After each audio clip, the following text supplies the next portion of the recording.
Ladies and gentlemen, welcome in, welcome back. It is the real episode 3 of the 5-5 show. For those that did not hear, we had some technical difficulties a couple weeks ago. We pumped up that we were doing a big pre-final round show, and we did. Probably the best show we'll ever do, so get fucked because you didn't listen to it. But we had some technical difficulties in the recording. Chaosphere's recording abilities are actually worse than his Raiden gameplay. That tells you just how bad it is. To recap that show, I predicted Wafflez would win final round. Vagrant and Chaosphere had no opinion, so I'm the best. As usual, I am your director of nothingness. I'm ImNewbieSauce, joined by, of course, that scrubby Sonya player, Vagrant. Yes, sir. We got a good show for you boys tonight, actually, man. And then, of course, the down-uppiest of Raidens himself, Mr. Chaosphere. What's up? Actually, I wasn't expecting you to introduce me. I was expecting Ken to introduce me. So that just completely threw me off. That was crazy. I like it, man. We're doing, we're just, molding shit as we go. Basically, Vagrant can do things on the fly. Again, Doug is proving that he can't, but that's all right. Yeah, dude. Hit down, I up, can only flowchart. And speaking of Captain Flowchart himself, we will be starting this show with our post-final round thoughts, but once we are done with that, the guest of honor is young GGA Wafflez, the winner of final round, putting smoke on the map, captain of the down players, cowardly fool, Tommy Wafflez. What's going on, brother? Hey, what's up, man? Oh, man, that was good. Yeah. Dude, that was cool. I was going to say, like, smoke, or I don't know. Dude, actually,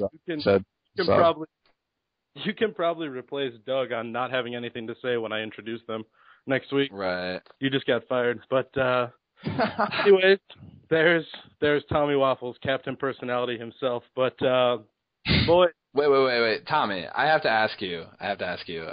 Going into this tournament, how did you feel? Like, going into it?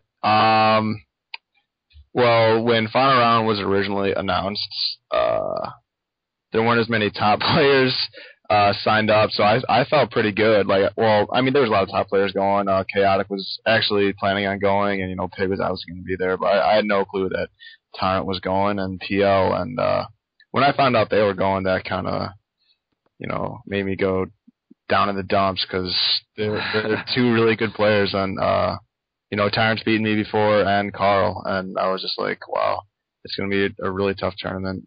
Even getting in the top 8, it's going to be really tough, Yeah. But and then go ahead. No, you go ahead. No, you go ahead. I was impromptu. Boy. Okay. Well, actually, what's super interesting about you saying that, Tommy, is that if my memory serves, and I mean, we'll get the bad memories out of the way. Last year, you got your back blown out of final round. You went 1-2, right? And see you later. Yeah, that was pretty disappointing. So the sweet vengeance coming back this year after going 1-2 and letting America and the Smoke community. Actually, no, you probably made the Smoke community happy because they could continue to downplay for another 365 days. But how did it feel, man? Seriously, coming back and just blowing everybody up with some of the names that you mentioned. Obviously, Gross was there, another amazing Smoke player. Scar, arguably the surprise of the tournament, plus the entire ATL crew. Just run down that win, man. How'd that feel? Yeah. Well, I felt really good. I got a lot of really nice wins under my belt. I got a lot of revenge on a couple players. Wound, Tyrant. That was pretty fun. Wound beat me at Anaheim and Tyrant beat me at NEC. Overall, I think it was a fairly stacked major. But yeah, right after the tournament, I was just on an MK high, and my ego kind of increased, and I was like feeling myself, and I was like, hell yeah! So it just felt great, man. First tournament win ever. I've never won a local or anything, so. Damn, yeah. That's awesome, dude. Yeah, dude, your match with Gross. Yeah, that's what I want to touch on because I keep going back and watching it. Yeah. It was pretty intense. That was my favorite match of the entire fucking tournament. Dude, let's be serious here. I'm going to quote Steve, 16-bit. Let's be serious here. he had you dead to rights at the end of that, man. What the fuck did that miracle comeback feel like? Oh my God. Well, throughout the entire tournament, before my match with Gross, I was hitting the resets pretty consistently, and I was surprised. I do play a little bit at school, but I don't play Smoke because, I dominate too hard, right? So I just Jesus. and Listen to this kid.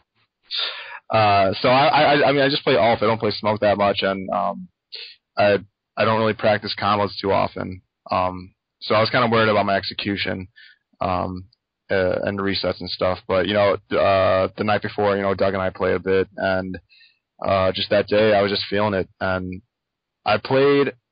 Usually in tournaments, I get really bad tournament nerves, and I get jittery, and I jump a shit ton. I did jump quite a lot this tournament, but at the right times, not just blatant jumps. And he wasn't blocking low, man. I had to go for it. It was a Hail Mary. I just threw out the back two, and I knew I was close enough to the corner where I could do the teleport punch down one. And for me, that is my favorite way to do the reset, and it's my most consistent way. So I knew I had it after I got the back 2-3. It was really awesome. That shit was a fucking robbery, but it was such a hype robbery. Yeah, then the throw at the end, man. That it's like every time I see that, I remember standing there watching that. I was just like, oh my God. Another Hail Mary, man. I was super surprised that he wasn't going to wake up with something because, before I started playing Gross, everyone was saying, like, oh, he doesn't respect wake-ups and stuff. And yeah, he does. Going into the match, I just wasn't respecting him, so I was just throwing out shit. And, I guess it worked out. You were jumping around like an idiot, let's call it what it is, but luckily your cheering section had some really good coaches that told you to calm the fuck down. Pretty sure those guys should get a cut. No, I'm sure we're gonna suck Tommy off a whole bunch before this show is over. So fuck you and your Smoke play. Let's just cover final round, and I kind of want to go round table here. Dude, massive props to the ATL crew, all you motherfuckers, man. I can't believe how much fun I had. That was my first major. And traveling down there, and I've talked to everyone on the forums and stuff like that, and I know I'm going to forget people, but Fly, Lord of the Fly was a super cool dude.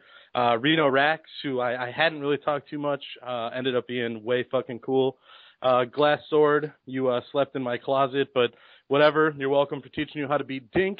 I don't even know what to say, man. There was so much fucking fun. ATL, you guys, that was a great tournament, man, and I know, yeah, I don't know. Just go around the table. I'm sure John has a bunch of thoughts on that, but that was a good time.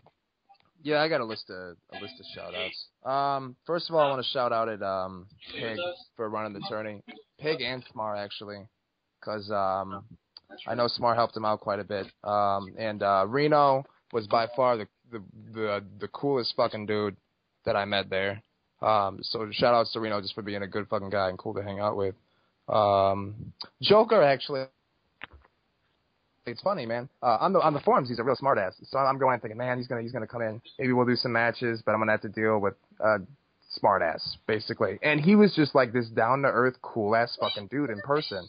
And I think like nobody expects that from him because I know I'm not the only person that was surprised by that. So shout outs to Joker. Very, very. While you're topical, I'll cut you off, and I completely agree. And I had that conversation with Joker. I thought he was gonna be a dick, and he ended up being one of the coolest guys that I met down there. So totally agree. Yeah. I guess I'll cover our scene next. I want to shout out to Kyle Pim Jim, man, for 2 huge upsets. For taking out Pig, obviously, off stream. That was insane, man. I've never seen a room go that dead silent after a match before. Yeah, he literally he shut the entire room up, and it was crazy. And then beating Chris G right afterwards, man. It was fucking nuts. He wasn't joking because I remember he had told NewbieSauce, like when pools came out, we called his pool basically the pool of death. But from what NewbieSauce told me, Kyle just went straight into Eye of the Tiger mode, man. It was just like, fuck this. I'm just gonna fuck everybody up and fuck what they think of my character, fuck what they think of my playstyle. Yeah, I'm gonna go in and fuck everyone up, and he did exactly that, and that is very hard to do. So huge shout outs to Pim Jim. Yeah, dude, I was watching the GGA stream when the pools were released because I was like falling asleep and I heard Ken's voice just like, Doug, wake up, are you up? But then Kyle like 5 minutes later he jumps on the mic and he's like yelling into the mic. He's like, I'm gonna blow everybody the fuck up in my pool. Yeah. And I was like, damn, dude, Kyle's good to go. Moving on, and is I cover a player. If you guys have something you want to add, you can. I want to give a shout out to I'm still doing our scene. Jeremiah, who yes. Wow, there's a few things I want to talk about here. First of all, nobody earned the character switch like he did. He went from the worst character in the game to the second best, and you can see it is paying off in dividends for him. A huge performance from him at final round. Congrats on it, man. And he had an insanely hype match, with probably the best pop off I've ever seen. Wait, hold that thought. Hold that thought for 1 second. In fairness, Jeremiah has not switched mains. It's just he uses Kenshi to cover Shiva's bad matchups. That's very true, actually. That's very, very true. Only her bad matchups. She doesn't have right, too only many. The bad ones. No. Yeah. But no, go back to that pop-off, because that shit was... was... Yeah, that pop... He beats, it was Pork Chop's Kenshi, or Poke Chop, however the hell I pronounced it. It wasn't? No, it was Poke Chop. Stole it. All right. Yeah, and ends up, what was it, 2-1 or 2-0? 2-1. He lost. He goes to Shiva, and the crowd is buzzing because for those that don't remember or that didn't watch, America's sweetheart Jeremiah made his name at final round last year, and hopefully maybe Tommy can remember this moment for us because I know he was there. Jeremiah beat Kat, a Cabal player, with Shiva, and not just beat him. Like, Kat looked confused and dazed at the end of this match. Like, this happened. So, yeah, this is a year ago is where Jeremiah makes his name by beating a Cabal player with Shiva, and then turns around and butts Shiva out against Kenshi again a year later. I don't even have the words, man. Yeah, it was absolutely insane. And the pop-off afterwards, Jeremiah just got... And Jeremiah, I don't know, for those who haven't met him, he's a real, like just, kind of reserved and just very, very, very friendly guy. Like probably the nicest guy in the whole scene. It's weird how nice he is.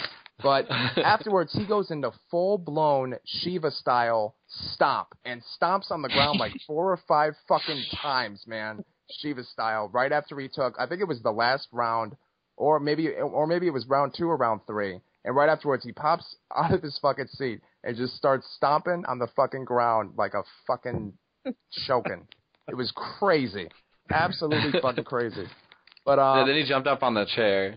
Yeah. I don't think I've ever seen Jeremiah get hype like that. That was pretty fun to watch. Yeah, that was awesome. You know what? Can you give us a quick breakdown on that? Was he that hype last year when he beat Kat? No, he was just, he just walked away, and the crowd was hyped because, obviously no one was expecting him to come in there and just blow up Kat like that. But he was just like, he kind of walked away, and he's like, yeah, I just did that. That's awesome. Alrighty. Alright. Oh, Sayu Strike. Sub-Zero player. I want to give a shout out to him. We ran a little bit of casuals. Great Sub-Zero player. Probably one of the most patient that I've ever played. He plays the Sonya Sub-Zero matchup very, very well with Sub-Zero, which is probably one of the weirdest matchups that she has. But no, I mean, he beat me in a first to 5-3, I think the score was, and he just played great, man. It was awesome playing with him. Shout out to Sayu Strike. I want to give him props for his Sub-Zero. Moving on here. Oh, Tyrant. Appreciate Tyrant taking the time out to play casuals with me. I didn't realize that the Sonya matchup was that bad for Jax before, but after crunching it at a super high level like that, that is absolute fucking nightmare for him, and I feel sorry for Jax players who run into Sonya in fucking tourney because that shit is brutal. Her down 4 is the answer to, like, everything he fucking does. Moving on here. Oh, shit. I remember now. Scar. I want to touch on Scar here because that guy's Scarlet was absolutely out of this fucking world. He was Tommy's first match and was the one that put Tommy into losers. And his execution the whole day. He plays Scarlet and Cabal, which are the 2 hardest characters to use. And almost fucking flawless. with both fucking characters. It was crazy to see him do that, and he did it all on a DualShock. His fundamentals are great, and he's a hell of a good player, man. I really didn't know that much about him going into final round, but that's a damn good player right there. So shout-outs to Scar. Obviously, that's the only thing I have in common with Tommy from the tournament is that I also lost to Scar. That's outside of that. Tommy. Oh yeah, Tommy's that's true. That's true. Well, but dude, I don't even know what to say, man. I was not prepared for that. Scar was tight. Yeah, no, that's and when I saw him play, I was saying, all right, I really need because I played Fly earlier. His Scarlet, shoutouts to Fly Scarlet. Actually, it's very good as well. That's when I realized seeing those two guys play Scarlet, I realized that I really needed to level up in that matchup with Sonya because I don't know nearly as much as I thought I did in that matchup, and got to crunch the numbers a little bit. And that is going to cover my shoutouts for now. I know I'm forgetting people, guys. I'm sorry. My memory absolutely sucks. So don't take it as a slight against you. I had fun. I had a fucking blast down there, man. Loved hanging out with everybody. All you guys were great. Huge shoutouts to the ATL scene for having us out and for running stuff. And huge shouts to all the scene, man. Houston showed up in a big way. Cali obviously did. Tyrant and Wound performed. Shoutouts to Wound for getting to grand finals. And he's an awesome fucking dude to just kick it with. How long was he waiting for a taxi outside? Dude, him and Blake were waiting for at least an hour. I didn't even know what to do. I would have given him a ride, but I had been dipping into the sauce a little bit. Not the newbie sauce, but I didn't feel comfortable driving around the ATL at my alcohol level. But yeah, him and Blake, man, they got kind of stuck waiting for like an hour for a taxi outside of our hotel room after casuals. But Wound was a super cool dude, man. Played a bunch of casuals with him. Obviously, his tournament performance was top notch. I'm sure Tommy will have a ton of thoughts on that later when we go minute by minute through the Waffles Championship. But yeah, man, I know Doug has a shitload too. So let's just roll on with it. Dougie Fresh, your shout outs. Yeah, shout outs wise, I don't know, man. Everybody I met, everyone that was in the room playing casuals, had a pretty good time. I'm terrible with like remembering who's who. Actually, so I got actually what's that? Go ahead, man. Continue. I didn't mean to cut you off. Okay, yeah. I don't know. As far as my tournament matches go, I was pretty satisfied with how I did over the weekend. I actually got into top 16. That's like the furthest I made at a major for a while, except I might have done that at Seasons Beatings last year, but I don't think there were as many people there. But everybody that I played, like I going back and watching my footage, so it's just like, I mean, I feel really good about doing well with Raiden because Raiden, you know, has had this really like weird, like shitty stigma about him for a while, and I mean, there's obviously not enough Raiden representation out there, but yeah, I am there to show what he can do, and hopefully do better next time. But Raiden, sorry. Go ahead. Yeah, I thought you played absolutely fucking lights out, man. Even against PL, while you didn't take the win, obviously you got rounds on him, and I thought you played very, very, very well. It's tough to play PL. I can imagine. Yeah. I haven't played him personally, but he, like Ken was talking about this earlier, he really makes you play his game. It's not fighting Kung Lao. Sure. It's about fighting the mentality of PL. And it's tough. One more I actually forgot, and one more shout out. I have to touch on this real quick. There was some drama on the forums. There was a little feud going on between Pick of the Hut. Are you ranting before I'm done with my shout outs? No. You weren't shouting out. You transitioned to tournament, so I wanted to get one last in. Okay, go ahead. I didn't know if this was the rant you were talking about. No, this isn't the rant. Okay. On the forums, there was a feud, minor feud between Pick of the Hut and Cat, and there was some words minced, and I think a lot of people expected if these two got matched up against each other in tourney for Pig to just body Cat. Man, there weren't a lot of supporters in Cat's corner. And Cat came through absolutely huge, man. I can't imagine what all of that pressure and all of that drama puts onto you as far as playing, because so much of the game is mental, and when you have so much pressure on you mentally, it's hard to perform well. But Cat came through super, super, super clutch, and I have to prop him out for coming through on that. That concludes my shout-outs officially. And okay. Go ahead. Yeah. But yeah, I mean, as far as the Raiden representation goes, I mean, yeah, I think people don't know everything about his style yet. But anyway, as far as shout-outs go, I playing casuals, dude, Scar, dude, thanks for playing like shit tons of casuals with me. Bodied me for a little while, and then then it started getting a lot closer there towards the end. But also Glass Sword for kicking it in the room, Kyle for kicking ass with Sector. He's like one of my favorite people to watch, just because of the things that he does, and I don't know, man, his play style is very different, and I don't really even know how to explain it. But it was really fun watching him play. Tommy, dude, watching you and cheering for you and shit, that was like one of the greatest times I've had. That was like one of the hypest tournaments I think I've been to. I've been to quite a few, but I didn't get to go to any of like MLG's last year or anything. So, but for me, that was the most fun tournament I've been to so far. And watching you climb to the top was fucking awesome, because I've been playing with you since, the beginning, I think, of when you guys started going to tournaments and stuff, and that was me too. Yeah. So yeah, it was awesome seeing you do well. I don't even know, man. I met a bunch of people. Reno, dude. Reno's a cool ass dude. Reno Rex. He has a badass Raiden tattoo on his arm, so I respect that. Let's see. I don't know, man. I have like the worst recollection of everybody that I met over the weekend, but if I'm forgetting you, I apologize. But yeah, I had a great time overall. I guess it would only we'll let Tommy complete this if he has anybody that he wanted to show some love to post tournament. I would suggest, Tommy, you be kind to the Chicago people that you knocked out of the tournament, you shitbag. Oh yeah. I did knock you out of the tournament. So you knocked me out of the tournament. I did knock Doug out of the tournament, though. Yeah, that was unfortunate. I did have to play Doug and Pimp and Jim. So shout out. Did you feel bad while you were playing me? Did you feel bad when you were winning? Before your match, I was super scared, and Ken can back me up on this. I was really worried because you were playing out of your fucking mind the night before, and I was.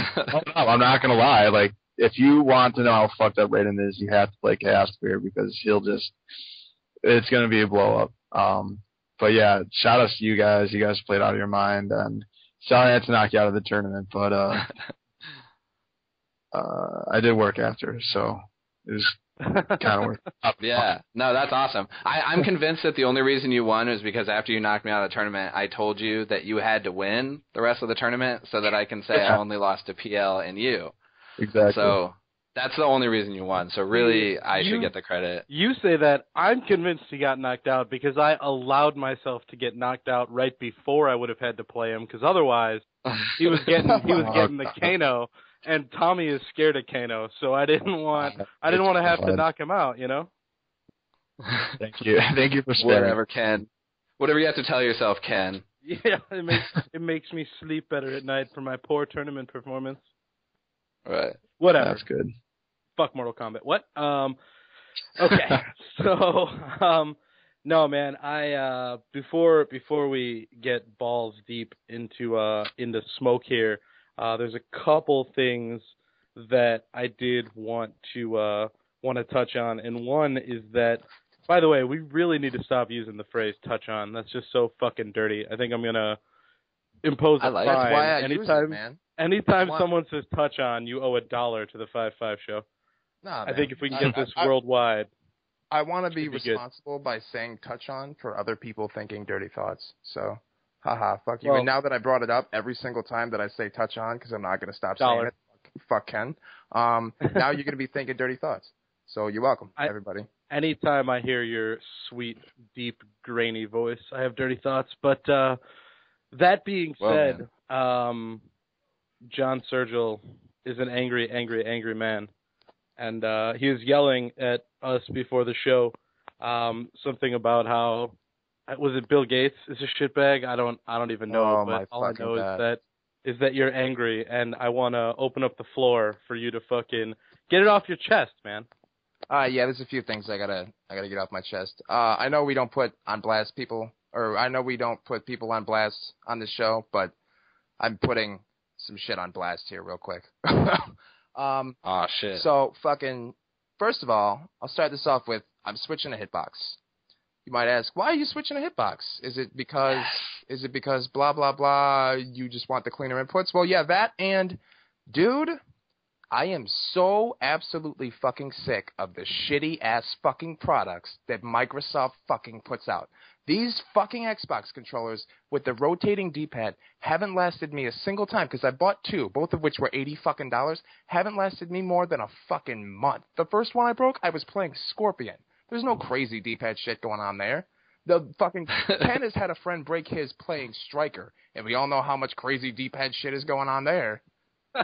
It's so fucking irritating, man. I've had 4 fucking Xboxes die on me. Their customer service is so fucking hard to find. You can't find the warranty info on these fucking controllers anywhere. It's absolutely fucking ridiculous. They rip motherfuckers off with these shitty-ass products, and they purposely make it so it's hard to get a hold of them to get your shit replaced. And then when you do if you do go to get it replaced and you finally track the fucking customer service people down, they give you a hard fucking time the entire fucking day. It's like pulling teeth to try to just get a fucking product that works from these people. PS4 all the fucking way, and I'm switching to Hitbox. Fuck Microsoft. I'm done. So, damn. Ooh. Moving on here. I also, do you feel better now? Do you feel better now? Yeah, about that. I want to cover there. I didn't say touch on. I want to cover actually a really random thing. This pisses me off so much when I'm driving. It happened while I was on the phone with my girl today, and I was like, you know what? I'm going to talk about this on the show in 5 minutes when I get there. When I'm driving and I get to a stoplight and I hit a green light and it turns yellow at just the point where I have to slam on my brakes to avoid running a fucking red light is the most irritating fucking thing that happens to me. And it's probably the biggest fucking pet peeve that I have. God forbid I have my fucking son in the car or somebody's riding shotgun. They all fucking go flying forward. Well, not flying forward because everybody's seatbelted, but fucking it's still inconvenient for everybody. Nobody fucking likes it. We need a better fucking stoplight system because that's the most irritating fucking thing. That will put me from like super good mood to ready to decapitate everybody in like 0.5 seconds, man. So fuck our stoplight system.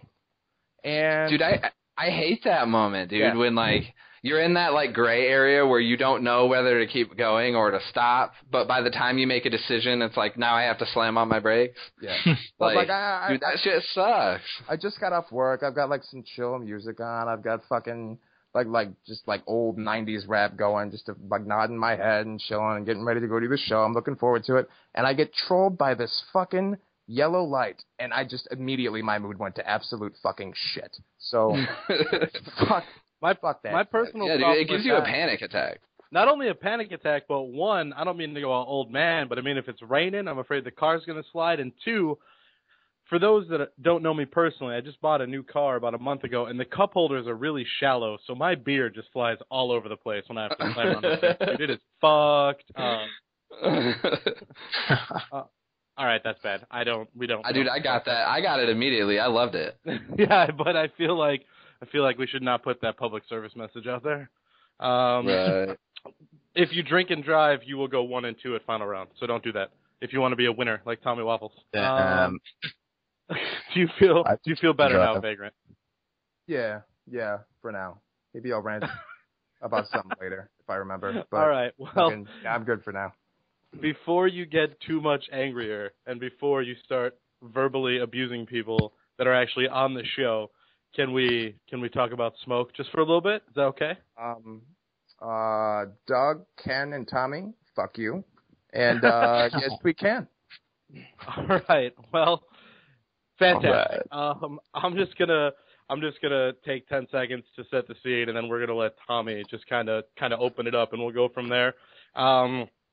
Smoke is known as an anti-zoning character.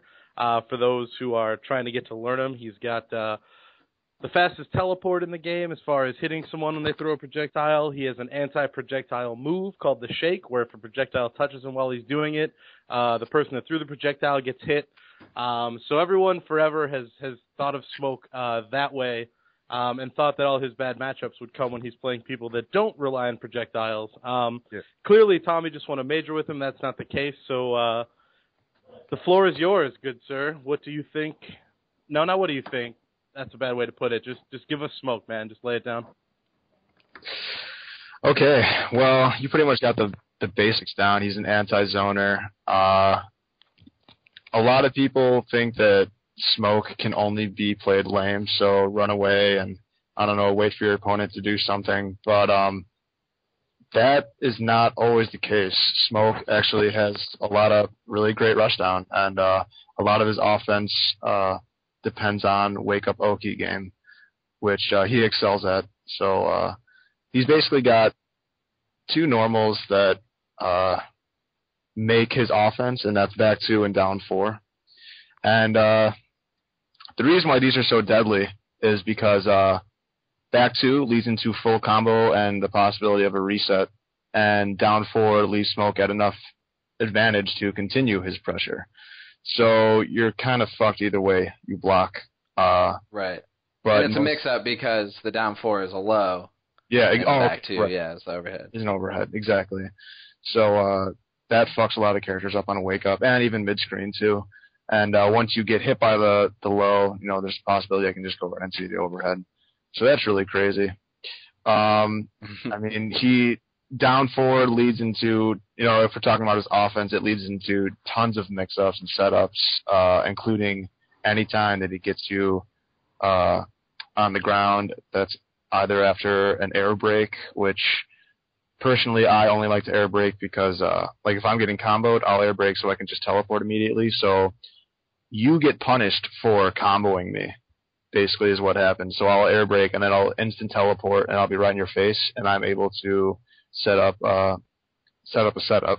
Basically, I can go into throw, down 4, back 2, etc. Does anything beat that? Does wake-up attacks beat that? Wake-up attacks do beat it, but it swaps it to the other side, and the timing is usually different. Depends on what kind of knockdown it's. If it's either a sweep or a jump kick air throw or a 2-1 smoke forward, it's all different timing. So that's right. It gets really difficult to counter whatever Smoke's trying.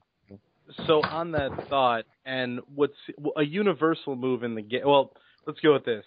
Just for those that don't know, when you're being comboed and you breaker, almost universally, and of course this depends on spacing and the screen and the length of the hit, but the universal move when you break a combo and you're in the air is you can immediately dash in and down 3 your opponent, and you'll actually wake them up from the breaker, and you'll be able to go into pressure.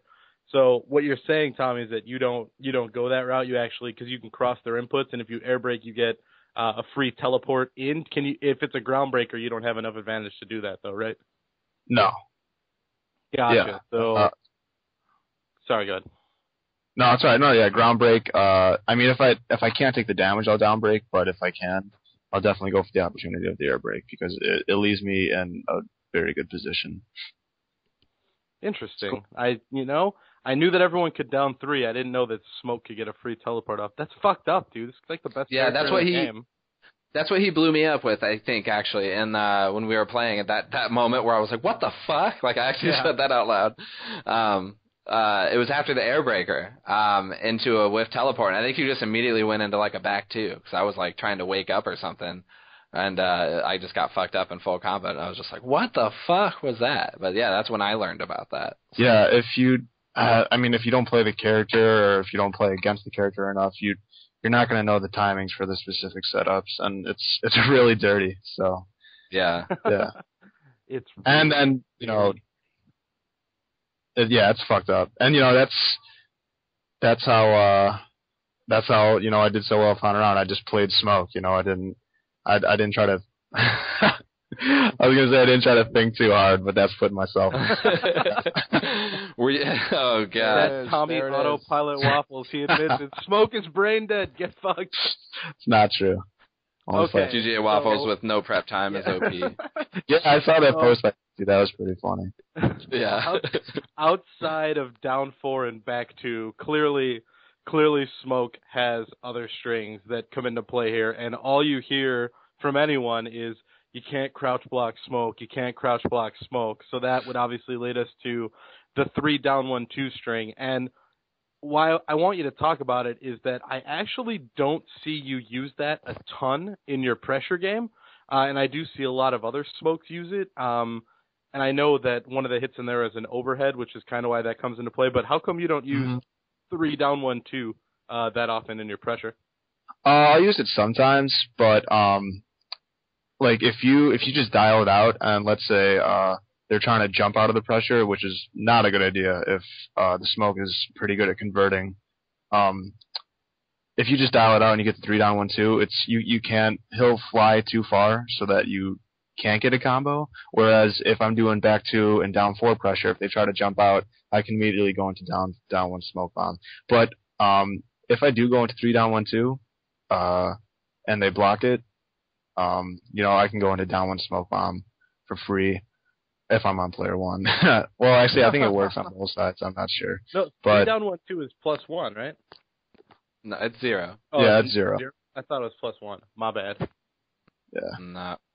But sometimes I'll just go into... That's that Dr. Dog frame data you're going off of. Oh, I mean, I got my frame data from 2007. Is that not accurate anymore? There is one thing about this string that bugs the shit out of me, and Ken briefly mentioned it. It's the overhead. Now, 3 down 1 2 is the input, and the down 1 it kind of hits low looking, and the input is down 1, which is typically a low poke, obviously not in a string. Why the fuck would they have a down 1 input and a low hitting fucking move be an overhead? That used to blow me up all the time, because I was like, that's not an overhead. It can't be. It doesn't look like a fucking overhead. I don't fucking understand it. Whose fucking idea was that? That bugs the shit out of me about that damn string. It's like why is Nightwolf's forward 3 not a low? And it's called toe stomp. Yeah. Toe stomp. Yeah, a lot of people don't know that. I mean, I guess they do now, but that he's got the down 1, in one of his most useful strings. And also another cool thing about 3 down 1 2 is that it makes you get up. So like in the corner, like it forces you to get up, like Cyrix is down 4 or something. So in the corner, if I knock you down, you'll see me do a bunch of shit and then teleport punch and then smoke forward or just teleport punch. And I'll do the 3 down 1 2, and the 3 doesn't. Well, what'll happen is if you try to get up and you poke.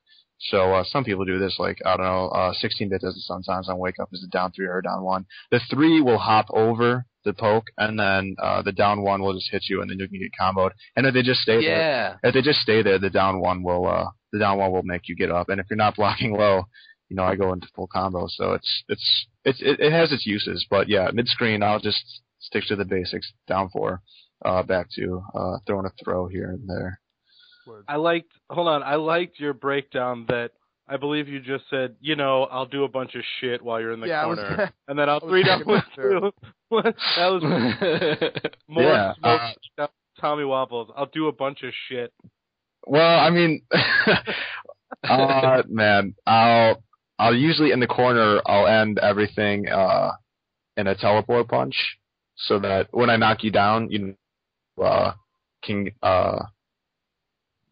your inputs will be mixed up, and actually I decide what side I turn up on, because I could just dash forward or smoke forward, and then I'll be on the other side. But usually I'll keep you in the corner because I don't want you out of the corner. Yeah, the mix-ups in the corner get pretty ridiculous, and it's all pretty quick too, because like you said earlier, this teleport punch is really quick, and the whiff recovery is phenomenal. Yeah. Phenomenal. All right. I guess that's a little better than I'll do a bunch of shit. I appreciate that. You're welcome. There we go. I'm trying to think, and boys, if you can think of them off the top of your head of what his other strings are, so we can do the string talk. Is it like forward 1 4? Is that another one? No, 2 1 4 is one of his strings. Yeah. Do you ever use that in mid screen? Absolutely. Yeah. I'll usually. I got this tech from. Well, yeah. I got this from X Smoke X. He'll do a standing 2. And then standing 2, a lot of smoke strings end on neutral, so he'll do a standing 2, which actually hits high. and the beautiful thing about a lot of smoke strings is that some of them, like for example, standing 2 hits high, but you're going to be blocking high anyway because you're afraid of the down or the back 2. So I'll do a standing 2 and then a 2-1-4 smoke away, or if I get a deep jump kick, I'll do 2-1-4 smoke away. It's a 9-frame move, and it's like the 2-1 is easily hit confirmable into smoke bomb. So sure, yeah. Okay, let's see. What else does he have? I mean, obviously. Okay, explain this to me. Explain this to me, Tommy. How do you get away with down 1, down 1, down 1, down 1, down 1 smoke bomb? Why does that work for you? After the tournament, I was reading a lot of people were asking the same question, and if you aren't doing first of all, people aren't doing anything because they're afraid of the smoke bomb.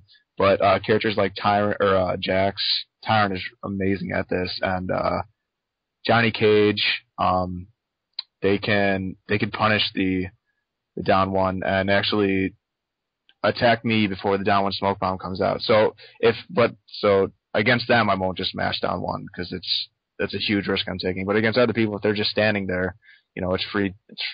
It's free, a little free trip, and right. I can do anything if they're just standing there. They're just letting me do it. So right. They'll try to jump out, and smoke's down 1's really fucked up. It'll hit them on the jump out, and I can just down 1 smoke bomb. It's all just a guessing game. So whenever I want to throw that down or that smoke bomb out, you got to guess.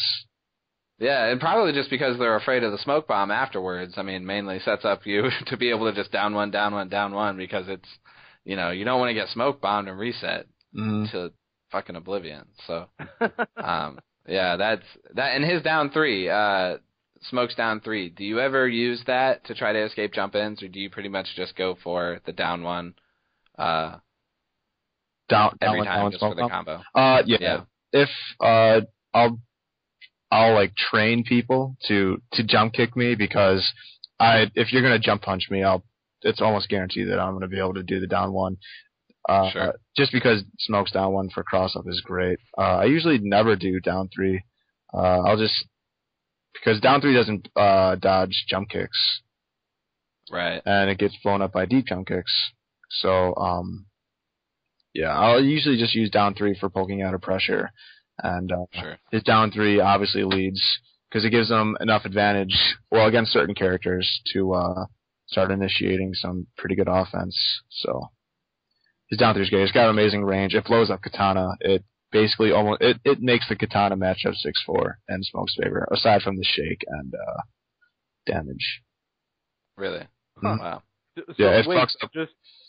I know we're gonna get into matchup specific stuff later, but since you touched on it, Dollar, does his down 3 beat out her down 1? Like, does the 3 crouch under her down 1 hurt box? No, what it does is blows up her counter poke setups. So what 16-bit will do, he'll do like a 4-2-1 or something, and then he'll half dash back. He'll try to half dash back, and he'll wait for so let's say if you're Johnny Cage and you're trying to poke out of that with his short little stumpy down 3, he'll miss, and then Katana will be able to 4-2-1 the whiff down 3. And go into insane amounts of damage. But characters like Smoke and Kenshi and Scarlet and Shang Tsung, they could poke out of that shit and stop the 4-2-1 and go into the pressure for themselves. So unless you of course. I noticed that with Raiden because one of my typical setups is, one of the things I do after like a blocked 3-3-4, so I'm at -1 there, but I can backdash immediately and go for a whiff punish right there, because if they down poke, I can back 3 into full combo. But Smoke and Shang Tsung and probably the other ones you just mentioned are a couple that can actually hit me before my backdash finishes. So that's really annoying. Yeah. Yeah, that's great. That's it. And then it leaves them at a range. So, because obviously it's interrupting his dash, so he's moving back a little bit. It's leaving him at a range that's really good for my down 4 and back 2 game.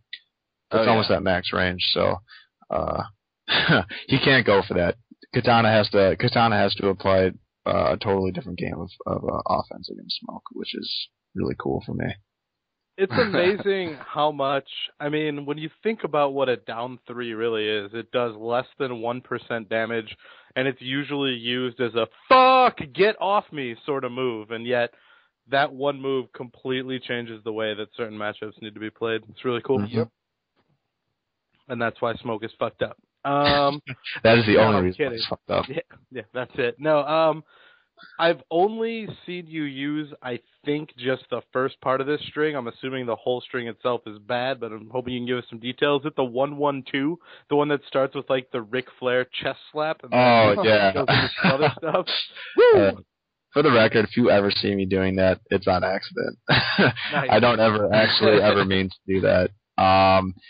There's some Smoke players use the 1-1. It's a good stagger string, kind of like Nightwolf's 4-3, 4-3-1, 2 or something. Don't you ever say that's a good stagger string. Nightwolf down players unite.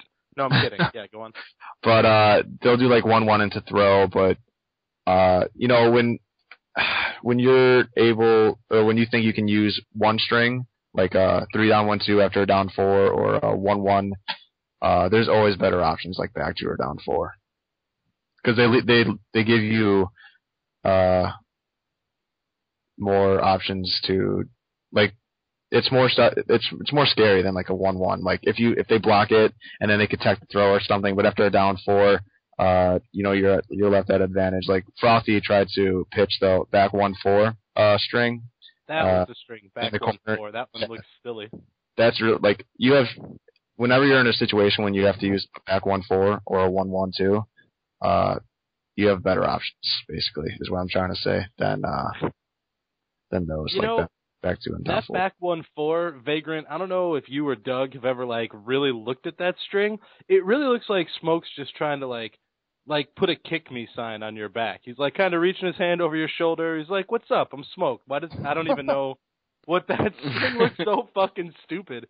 That's why I wouldn't use it. Even if it was good, it just looks dumb. Really, most of Smoke's normals are weird looking, man. Even his back 2-3, he's got the little like goofy fucking princess kick. Is what the 3 looks like. Yeah, he does pirouette on that thing. He's one of the weirder looking characters. Even his down 4 looks weird as hell. He's got some weird looking normals. Yeah. I'm trying to think of what other strings that there. Oh, there's 3-2.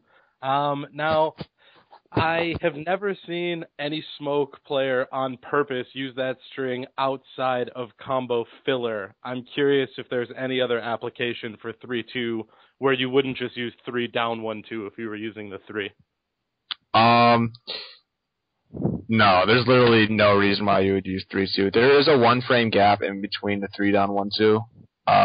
That I think we were talking about this. You were planning on using the X-ray cannon in between there. And that is why I got knocked out of the tournament before we played. I didn't want to X-ray you on that 1-frame gap. Yeah. But yeah, there's no reason for that. And while we're talking about 3-2, whenever I start a 3-down-1-2 combo, I never use 3-down-1-2 again. I guess it's just me. That's how I do that combo, but it's always 3-2, 3-2. And then smoke bomb. I don't even do like a down 4 smoke bomb usually, unless I catch him like as an anti or with the 3-down-1-2. But it fucks up the timing on a lot of things, and I think personally it makes the reset a lot harder to do because they fall down a lot quicker because you're obviously adding a lot more hits. So yeah, the timing gets weird when you're doing 3-down-1-2 for combos. The 3-2 it feels so much smoother. Mm-hmm. Man, and it's also go ahead.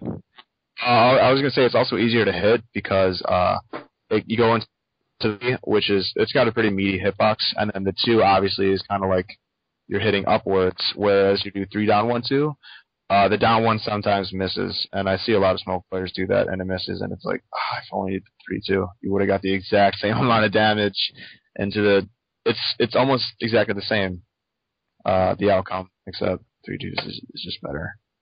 So right. I noticed that 3-down-1-2. However, just to clarify, then you would never use 3-2 in pressure. It would only be 3-down-1-2 there, and then on hit confirm, you would just dash 3-2 as they were juggled, basically. Yeah. Gotcha. Get fucked. 3-down-1-2. You're useless. I can't think of any other strings. Does Smoke have any other strings that I'm leaving out? He's got. Oh, let me think.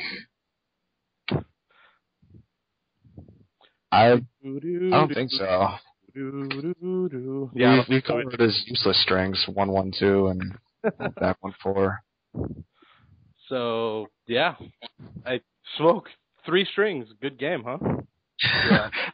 3 strings and like 3 normals. That's all you need. 3 bucks. We need to talk about the fucking problem that is Smoke's down 4.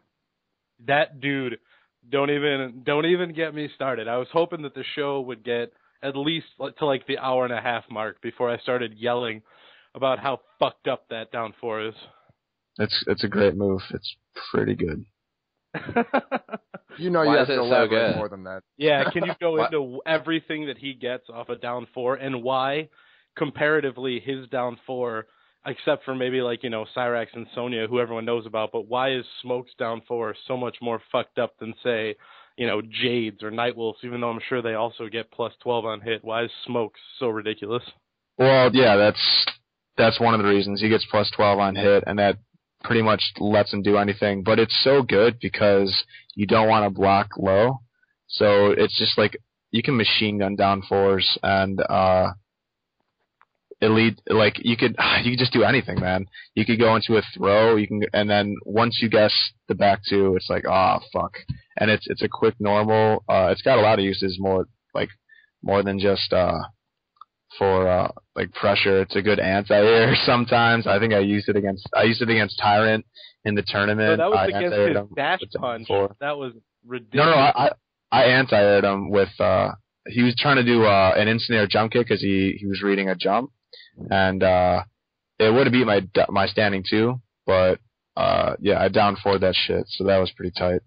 It's really good. It's really quick, so it'll catch jump outs. Like I was saying, like if you got them in the down 4 back 2 mix up and they try to jump out, it's fast enough so that you could down 1 smoke bomb. The recovery is fast enough, and it's actually a really good tool against Kung Lao because you're just throwing that shit out all day against Kung Lao, assuming he's going to teleport because it kind of blows up Smoke, and he has enough time to down 4 recovers quick enough so Smoke can turn around, down one smoke bomb and punch the Kung Lao teleport. So it's probably his like second best normal, third best normal because he's got a lot of good normals. I like that the person that brought up that move is a problem is a Sonya player, because your down 4 is fine. Touché. So off a down 4, the mix-ups are another down 4, which is a low, a throw which needs to be teched, or a back 2, which is an overhead. And if I'm correct, if you connect a down 4, the back 2 is guaranteed, right? They have to block that if you throw it out there? Yeah, they could jump out, but the back 2 will still hit them, and I could down one smoke bomb. So I guess that's an option, but it's still going to lead to damage into a setup, so you're fucked. You have to take the damage. You can armor out of it, actually, so Smoke has a lot of... I won't go into get into matchups, but I'll just say Smoke has problems against characters with really good armor, so like Jax and Kenshi. Down 4, back 2, pressure almost becomes irrelevant, and I have to get damage otherwise. Yeah, I was doing that to you the night before. I was shockering through it. Yeah. Well, I mean, Raiden's teleport gets out of that shit too. So. Well, yeah, that too, and it's full combo. Yeah. And when I do, I get so salty when that happens. But, How many frames for all those budding Smoke players out there is back 2? 15. Execution? 15. So a down 4 is 12. So it's only a 3-frame gap that people have to activate their armor. Yeah, and you have to time it really weird because you have to make sure you're out of like hit recovery first. So it's weird. So then what does the Smoke player do when his down 4 is blocked? What's your go-to move at that point? Down 4.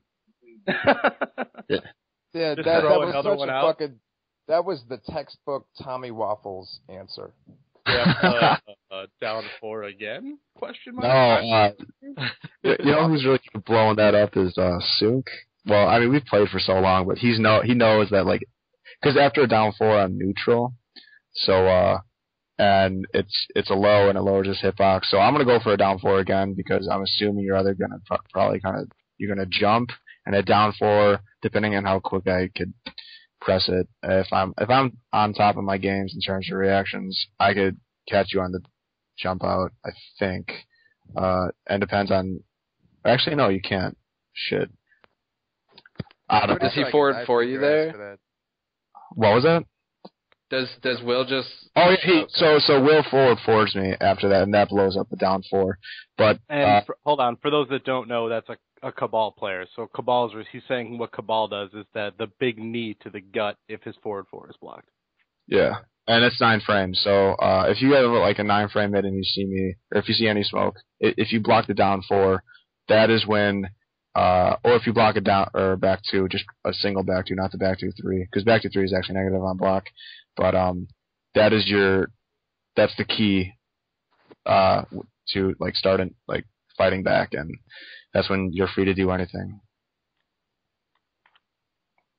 Or I'll just go for a back 2, which will catch the jump out, because he hits the back 2 is kind of like a windmill. It goes over or like comes down and kind of. Yeah, it's really fucked up. Back 2 is a great move. It's more than just an overhead. Dude, the range on it is so long. Yeah, it's an awesome anti-air too. Hold on. You say that, and I know we're going to get into specifics later, but I've watched you do this a ton of times where you'll anti-air with back 2 because of the spacing, and then you'll dash in down 1 smoke bomb. So I was trying this against one of my buddies since final round. Whenever I play smoke, I've been trying to get a bunch of space and anti-air with back 2. Dude, it seems to lose to deep jump kick like every time. I don't know if my not right or if deep jump kick just happens to blow that move up, but I was having some issues against a deep jump kick trying to anti-air with back 2. No. If you watch Tommy playing at final round, you'll see that I can't remember who it was, but Tommy was backing up and he was going for the back 2 on the jump in, but they did a deep jump kick and it beat it. Yeah, that's one of the ways to really get in on smoke for free almost.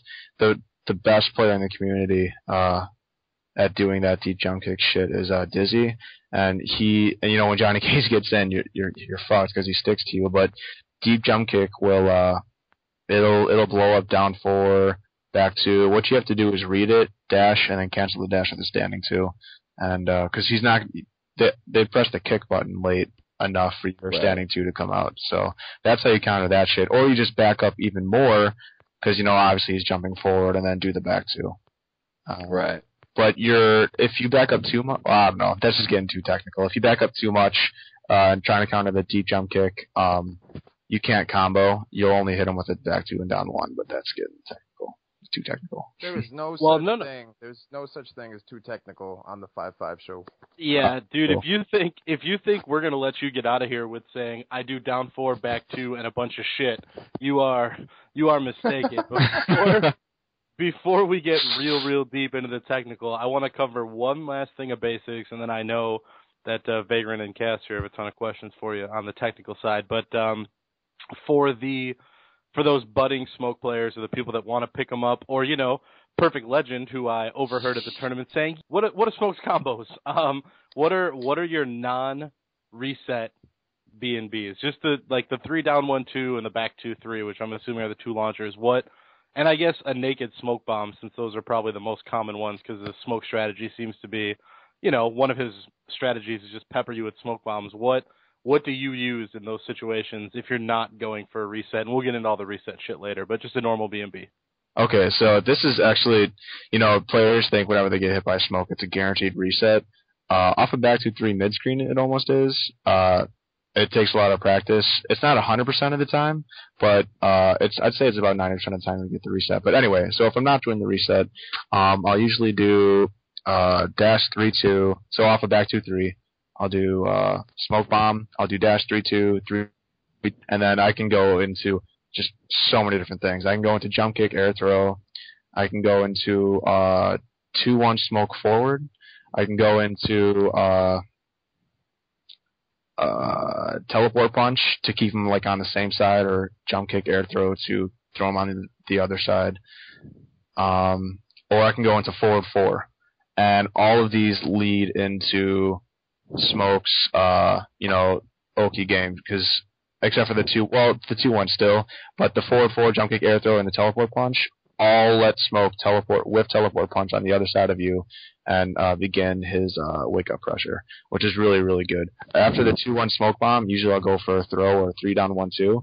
Sometimes it's kind of random, at least from what I have experienced. The 2-1 smoke bomb, after you do that, or the 2-1 smoke forward, if you do a 3 down 1-2, sometimes he starts doing it in the opposite direction. You can catch yourself and stop doing it because the 3 down 1 on whiff isn't too bad, but the 3 down 1-2 is kind of bad. And characters like Raiden and Reptile, that's like a free Superman or dash, so it can get kind of bad. But yeah, that's what I usually do off of non-reset situations, and it's still really good because it's a really big guessing game. I can go into the down 4 back 2 or a throw, or if I do a forward 4 into teleport punch, so if I do a forward 4 into just teleport punch, I have enough advantage to go into 3 down 1-2. But if I do a forward 4 smoke forward and then teleport punch to build more meter, I just have enough. I'm just going to down 4 because that's my safest option because it lowers my hitbox, and you can probably wake up and do something, or you can wake up and do something if I do the smoke forward and then teleport punch. Fun fact.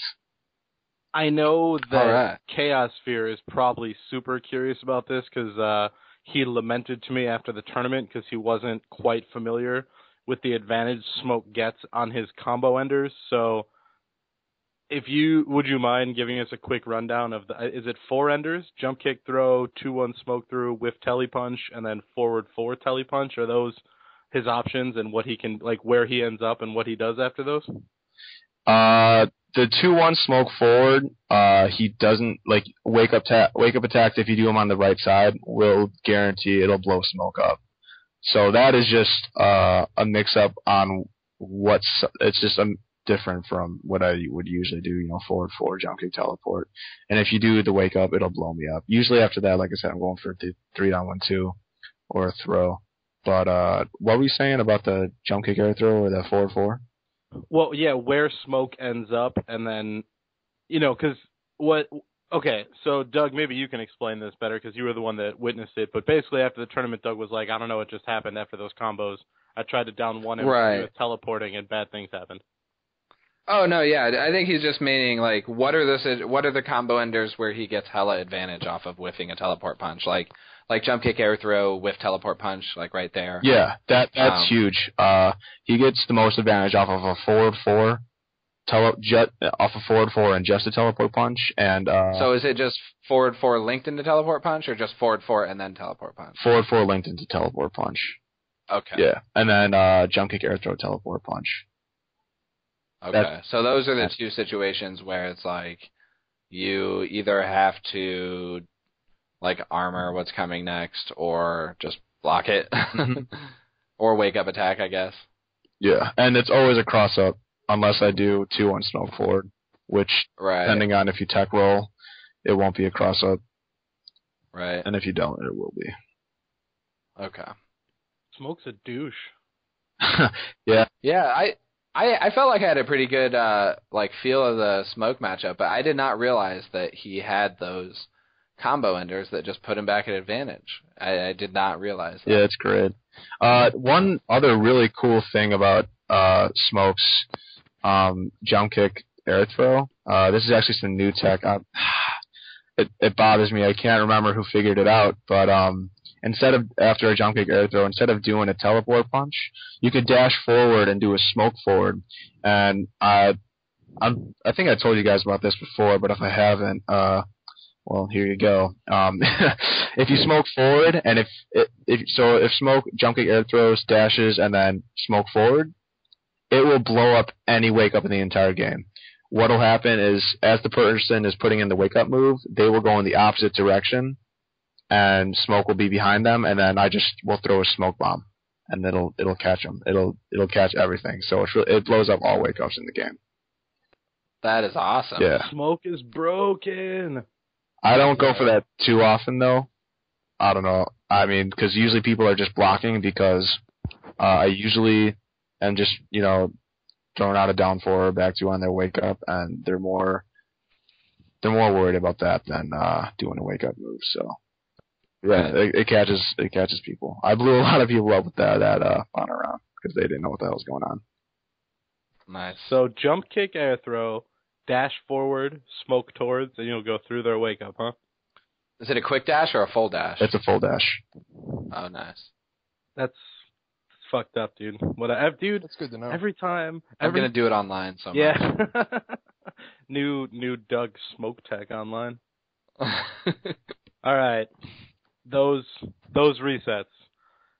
One, everyone's mad at them, but whatever. Now, when these first got explained to me, the best way I can describe them, and it sounds like Smoke players have developed way past this, but KT Smith put up a thread on Test Your Might referring to it as the forward 4 lottery because Smoke players didn't know what was going to happen when they did a forward 4 EX smoke bomb and different things could happen, but clearly that is not the case. So what does it take? What's the gravity got to look like? Where does Smoke need to use that forward 4 to the end? Can you also explain for everyone that doesn't know exactly what the reset is and how it works and what you need and go on basically the Smoke reset? Okay, so the reset happens after you end a combo in forward 4 and the enhanced smoke bomb. And what you have to do is get the character to a certain height where the enhanced smoke bomb so the forward 4 will knock him full screen, and then you link the enhanced smoke bomb after the forward 4, and the enhanced smoke bomb has to hit the character right as he touches the ground. Like he has to immediately touch the ground, and then the smoke bomb has to immediately hit. So that's how that works. Except if you're in the corner, then he's kind of above the ground, which is obviously different. But in terms of landing the reset, if you're near the corner, it's guaranteed. Off an anti-air, which is the hardest reset to do in my opinion, mid-screen, you could hit in the corner, if you're near the corner, not if you're actually in the corner. Off a back 3-2, I think is the easiest to get mid-screen. What you have to do is try to get the standing 3, like, if you have to practice it obviously, but the standing 3 has to hit so that it doesn't even look like the standing 3's hitting. So you do a standing 3-2, and then when the opponent gets to like Smoke's waist, you do forward 4 and into the reset. And it's really cool. Like his resets are pretty unique because you have to know every single map, like when you're doing resets in the corners, like how close you are to the corner, and when is the right time to do the reset, and when is the right time to how far you should carry the opponent. Like sometimes at final round, if any of you guys watched it that are listening, I would get a smoke bomb, and then I would off a smoke bomb you can get a 3-2, 3-2, 4-4. Sometimes I would just do a 3-2, and then I would just move forward, and I would get in the right position to do forward 4 into smoke bomb reset. And basically, I did that because if I did another 3-2, I would be too close to the corner for the reset to actually happen. So there's a lot more. Yeah, there's a lot more thinking that needs to go into it than people think. It's not just like a Cyrax reset. Yeah, it's not just, you can't just dial this shit out. There's a lot of, mostly it's situational, honestly, unless it's just mid-screen. So right. It's pretty cool and good. Yeah, it's pretty heads up, the space control on that. Yeah. So if you are, since we covered the standard non-reset B&Bs, and for those that didn't listen to the Cyrax show, we did explain what a reset is there. Basically, it's the Smoke player, or in that, last time we did a show was a Cyrax player, but Smoke basically gets a second combo. It costs a bar a meter because he does have to use an EX smoke bomb at the end, but what's a bar if you're going to get another 30%? So since we did the standard B&Bs, if we were doing your standard mid-screen resets, it's just back 2-3 smoke bomb, 3-2, and then you go for it. There's nothing else that gets hit in there. Yeah, it's 3-2. No, only if you're near the corner you can get another 3-2, and it's kind of hard. No, never mind. I'm thinking of the beginning of a different combo. My bad. Proceed. Sorry. Yeah, it's all good. But yeah, you just do one, and then you get the reset, and then after that, actually, this is the opposite of what I was saying earlier. I usually, after I get the reset, I'll do. Well, actually, it depends on how far away I am from the corner, because Smoke's combos are pretty good at carrying the opponent to the corner. So if I'm close to it and I want to get him there, and I'll end it in a forward 4, but I'll add the 3-down-1-2 to get that extra hit and that extra like inch of space towards the corner, and then he'll come down from the smoke bomb. After the reset, I'll do 3-2, 3-down-1-2, and then dash forward, do like a half dash and cancel with forward 4. And that'll, if I get the reset back with back 2-3 mid screen, that the forward 4 ender will guarantee or almost guarantee them right back into the opposite end of the other corner. So right. Yeah. On that note, and this is I hope I'm not telling any tales outside of school here, but you mentioned this to me a bunch at Final Round. What is the Smoke 2-bar 100%? Because this is all I heard. Waffles comes up to me after like every match, and he's like, "Dude, did you see that I started with back 2-3 immediately again, trying to land that 100%?" So what? I wanted to so bad. Yeah, what's the 100% 2-bar for Smoke? What's the execution on that? So what you have to do is, I mean, you can do this at the beginning of the match. It's pretty badass if you do it at the beginning of the match, because it's like, it just sucks for the opponent so much because it's the first hit and it's immediately death. But it's back 2-3. So this is for the beginning of the match. So they get hit by the back 2-3. So it's back 2-3, smoke bomb, 3-2, and then you do the enhanced smoke bomb. And since you're already mid screen, you're close enough to the corner, so where you could do 3-2 and then another 3-2 and then forward 4. So you get that extra damage. And then since you're already in the corner, you could do 3 3-2s into 2-1-4, and it just kills them. It does a massive amount of damage, and there's nothing. So else. everyone after they listen to this show is immediately. Actually, they're probably on their way to training mode right now. So it's back 2-3 smoke bomb, 3-2 forward 4 EX smoke bomb, and then since you get the corner carry, you get 2 3-down-1-2s. You said, or 2 3-2s. Yeah, you get 2 3-2s.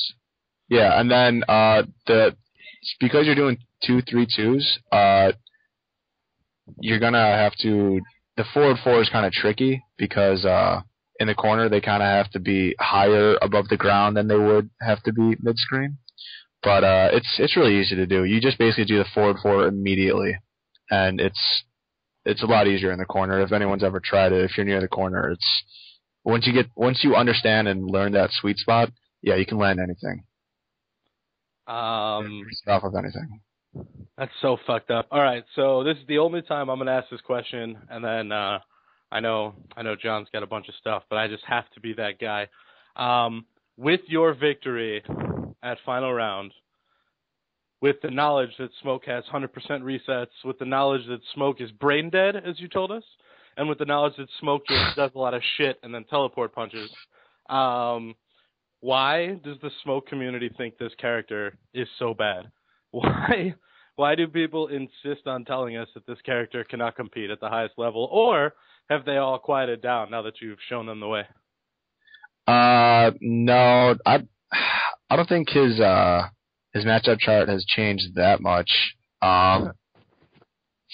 In order to get that damage, he needs to.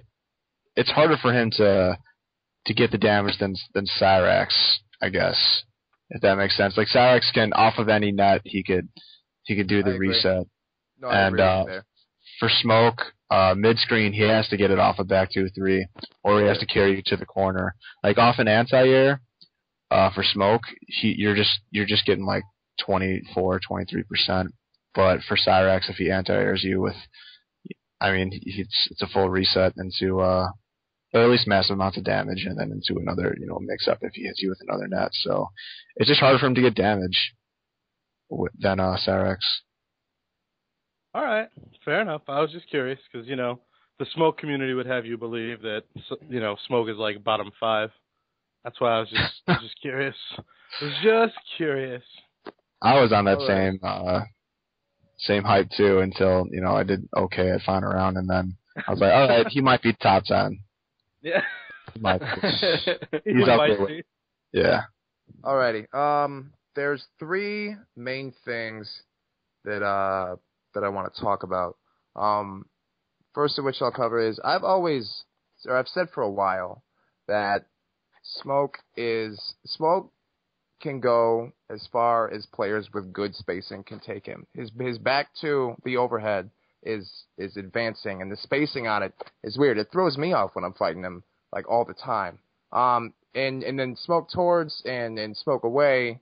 You can whiff punish easily with him. I think Smoke has some of the best spacing tools in the game.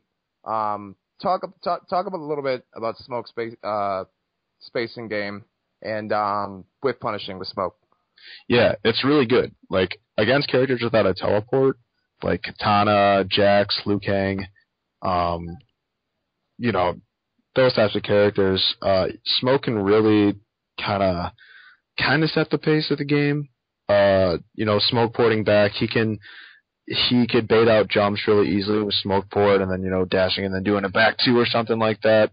But Smoke porting back is just really great, and it leaves it makes it a mix up almost sorta. Like if I'm smoke porting back and then I'll smoke forward and then I might smoke back, or I'll smoke forward and I'll do a back two or something like that. Or like I said before with the back two as an anti-air, it's really the spacing on that is extremely important because the hurt box on the back two is just the tip of his fingers, and if you hit him with the arm part, he'll take damage. He'll get blown up from like a jump kick if that's what you're trying to hit with the back two. So it's crazy. You have to really understand the range on the back two because of how far it is, and because it's kind of a slow normal and it gets beat out by a lot of things. Like I'm just gonna use the Katana matchup for example, like for her standing two. Like if you use it at a range where, because it's got a better range than Katana standing two, believe it or not. And if you use it at a range where Katana might be throwing out standing two, you're probably too close. It's really good after like dashing forward and canceling the dash with the back two. But the only problem with that is sometimes if you do back 2-3 after doing a dash forward, you'll get smoke poured away. So it's really important. Pro tip of the day, as ImNewbieSauce would say, you should let go of the A button. So when you're doing the back 2-3, so you do back 2-3 and then let go of the A button, or X in PS3's case, and then do down back smoke bomb. Because if you don't, and if you're still holding onto the A, like even slightly after you start doing the smoke bomb motion, you'll get smoke back, or smoke towards or away. Sorry, and that was a problem that I had for a while. The Tommy Waffle special. Yeah, the Tommy Waffle special. It's back 2-3 smoke away, and obviously you're losing a huge damage opportunity right there. So, yeah. Yeah. Alrighty. So we agree that Smoke's spacing tools are phenomenal, and I think a lot of not top Smoke players, but a lot of people, they pick up Smoke and they see the slower-ish normals, and they're like, yeah, he gets big damage, but blah blah blah blah blah. He has some of the best spacing tools in the game, and he's great at whiff punishing. I mean, he's got a full screen check, for crying out loud.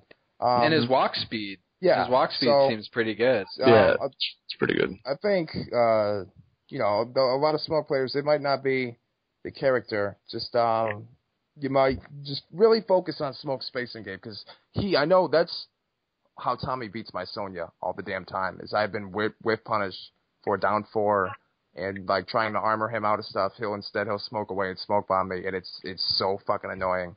He has absolutely great spacing. So next thing I want to talk about is meter usage with Smoke.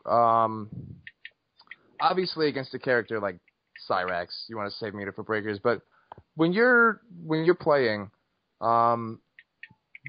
what is your thought process as far as when to go for resets and when to save for breakers? If so, let's say I get a really early lead, and it's first round. It's all situational. I think when it comes to Smoke's meter. So if it's first round, obviously, me personally as a player, I want that first round advantage. So because it relieves a lot of pressure off from the second round. Because it's like, all right, I got this first round. I can do a little more risky stuff because I have an extra round to back me up. So I'll definitely use as much like whatever meter I possibly can to get the first round win. And in the second round, if I get any sort of damage, I'll mainly go for setups. Unless I'm near the corner, I can guarantee a reset. Mid screen, I don't go for resets all the time. I mean, if I've got like 3 bars, I will go for the back 2-3 reset, or if I need a Hail Mary, I will go for the back 2-3 reset. But other than that, I usually go for setups. And people, they're always talking about Smoke's reset, being the main problem, but his mix-ups and Oki game is really underrated. As I was explaining before, it can get really fucked up, so he can get just as much damage off of that if you make the right reads. Definitely. Yeah, it is really, because I've noticed meter usage especially. It's not so much character by character, but a lot of top players, like you take 2 really, really great players and they use meter completely differently. And, it both kind of works for them, but there's so many different strategies where you take it round by round, take it matchup by matchup to use meter in this game. Alrighty, moving on here. Probably the real mindfuck special, or one of the many mindfuck special moves that Smoke has, is Shake. Shake is basically it's what pisses every zoner in Mortal Kombat off besides Kenshi. It's Smoke. It's what, back forward 2, I want to say? Back forward 3. Down back 1, I think. Back forward 1. Yeah, back forward. Right. Oh, basically, Smoke does this shaking animation, and any projectile that you fire at him, well, with the exception of a few, which Tommy will cover, he parries it. He'll do a little teleport animation, and he'll hit you, which is really, really frustrating for characters like Freddy Krueger. Freddy players absolutely hate Smoke because they can't fucking zone him. It's a problem really psychologically. I won't throw rings at Tommy because I don't want to get parried and I don't want to just let him in and give him momentum. But you were saying while we were playing, you're like, sometimes I even forget that I fucking have it. So is it possible, like every projectile from around full screen to just react with Shake, or do you sometimes like just completely space on it? Yeah, it's absolutely possible to Shake on reaction from full screen. There's no projectile that you wouldn't be able to. Even mid screen, some projectiles are pretty easy, and Jax's energy wave is relatively slow compared to like Cabal's Saw, which is almost impossible to react up close to mid screen. Sometimes honestly I'll forget I have the Shake and I'll just take it. I do that a lot in my gameplay, but like Katana's fans, they're pretty easy to Shake on reaction. There's no projectile that Smoke can't Shake besides all of Kenshi's bullshit. Yeah. He can do Scorpion Spear, Cyrex's Net, Freddy's Spike. He can also, a lot of players don't know this, but he could Shake Noob's teleport like the portal that he throws up. I didn't know that. Yeah, so that fucks up that matchup even more. It used to be 5-5. It's probably 6-4 now. But he can't. Just kidding. But he can't Shake an up knee though, and I appreciated your matchup chart downplaying there. We know that's a 7-3 for Smoke, but okay. He can't Shake up knee, right?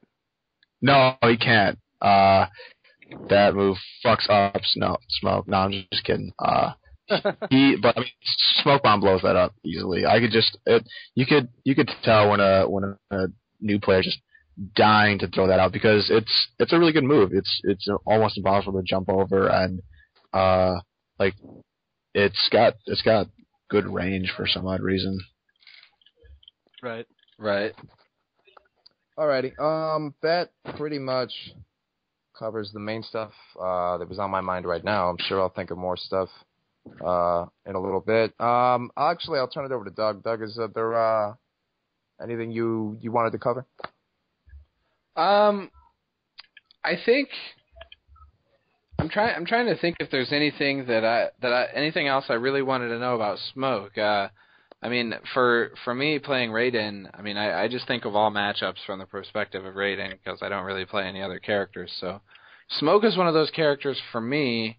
I don't use a projectile that often, so his anti-zoning on me doesn't really affect me that much. I mean, I do use it. I mean, I do use it against some characters like, if I'm running away from Sonya full screen or, running away from Cyrax full screen or something. But against Smoke, I don't really have to, go full screen away. So it seems like for me, the biggest thing with Smoke is just, the whiff punishing. Now that I understand like the Oki setups and stuff, like the biggest thing about him is dealing with his Oki setups and just the spacing game, like not whiffing anything. And like up close, his down one bullshit and down one smoke bomb. I mean, you can poke him out of the smoke bomb every time if you have good reactions. But I mean, I even get caught sometimes just trying to down one back, and the smoke bomb still fucking hits me. Yeah. Mm-hmm. But I mean, yeah, I think as far as Smoke goes, yeah, I mean, he has safe pressure. Everything he does, he can end with a fucking runaway bullshit. Man, you're starting to sound like M2 Chaosphere here. You are mad. No, I mean, every character in this game has some bullshit, so, even fucking Shiva. So, that's part of Smoke's bullshit, his running away and the resets pretty much. And his, he can run away until you come at him, and right when you come at him, he fucking back twos you from full screen. So, that's pretty much how I look at that matchup. As long as I make sure that, I'm not just throwing shit out. I find out with Raiden because, I have back 3-1-2, which is one of those strings that, like, I know against Tommy, if I finish the string and, like, if I whiff that string and I finish it, I'm going to get full combo. That's just, like, he can either smoke bomb or back 2-3 me, from full screen, like I said. But I find that, if you pay attention, depending on your character, if you have strings like Raiden's back 3-1-2, where it just, takes forever to come out, especially if you whiff, you want to really pay attention to hit confirming your strings. You can't just dial strings out against Smoke. Yeah. You have to really cut it short and pay attention. One thing that'll really help you out big time, I think, against Smoke, is, your footsie's game. Knowing when you can attack and when you can't. And especially if you're a character that can punish Smoke Bomb on block, I mean, that move, what is it, -10? Or -9, Tom? What was that? The Smoke Bomb on block? Oh, yeah, it's -9, yeah. Are you jerking off over -9, okay. No. No, my roommate just came in and he asked me a question. Quick break. Jerking you off over there? Because right now, Tommy is getting hickeys from his roommate. No, that's not true. Don't fucking lie. Don't even lie right now. At the moment, you are fucking getting a back massage because you think you're the king of MK. And you tell your roommate to come in and fucking brush your gray anime hair out and, rub you down, right? But, yeah, that pretty much sums it up. Tommy's just, yeah, man, it's cool. Yeah, what? At least it's not some random girl in the parking lot, right? Yeah. Well, we won't go into that anyway. Anyway, so yeah, if you play a character that can punish Smoke Bomb, that's huge, I think, against Smoke, because then he can't just throw that shit out all willy-nilly. Like with Raiden, I have 1-2-1 shocker, so I have to like try to just frame punish that, which basically means I'm never gonna punish it, but I've done it a couple times, but that shit's hard. So I know that like I've done that against you before, and it's like once that happens, like you just stop throwing smoke bombs. So that's one thing you can try to do against Smoke, I guess. Definitely try to punish him for using that bullshit move. Before you respond... Oh, go ahead, Vagrant. Sonya has a 7-frame jab that starts a combo with her 1, and I still fuck it up sometimes, man. It's not easy to punish Smoke Bomb. Yeah, you gotta let go of block, like, immediately. Yeah. And this leads me into the perfect thing here, and we did this with Han, so before you respond to that, I'm going to try and make it all-encompassing. What, as a Smoke player, do you dislike other people doing to you? In short, you've already told us how to win with Smoke. How do you beat Smoke? And obviously punishing Smoke Bomb, is Doug brought up, and Vagrant, that's a big part of it, but... in your estimation, how do you beat Smoke? Well, first of all, you have to learn how to block against Smoke. That's probably the most important part. Taking down 4s isn't that bad, but you don't just want to always be blocking high. Eventually Smokes are going to stop doing down 4s, and maybe they'll go for a throw or into some other mix-up, or maybe a back 2. But you need to know when Smoke is at advantage and disadvantage. A lot of people don't know this, but back 2, 3, if Smoke doesn't throw anything out, he's -8. And back 2, 3, Smoke Bomb, he's -9. So that's when you need to start. When Smoke is at disadvantage, you need to start applying pressure, throwing. If you can't punish the Smoke Bomb, go for a throw or a high-low mix-up, anything. It's really important to... understand that getting down your deep jump. So Smoke is pretty notorious for having really good anti-air, standing 2, back 2, down 4, down 1. Deep jump kicks really fuck up Smoke. You have to perfect the deep jump kick in order to do it well against Smoke, because his anti-airs are so good. Smoke players can on read punish the deep jump kick with a dash in standing 2, but if you're a character that really sets the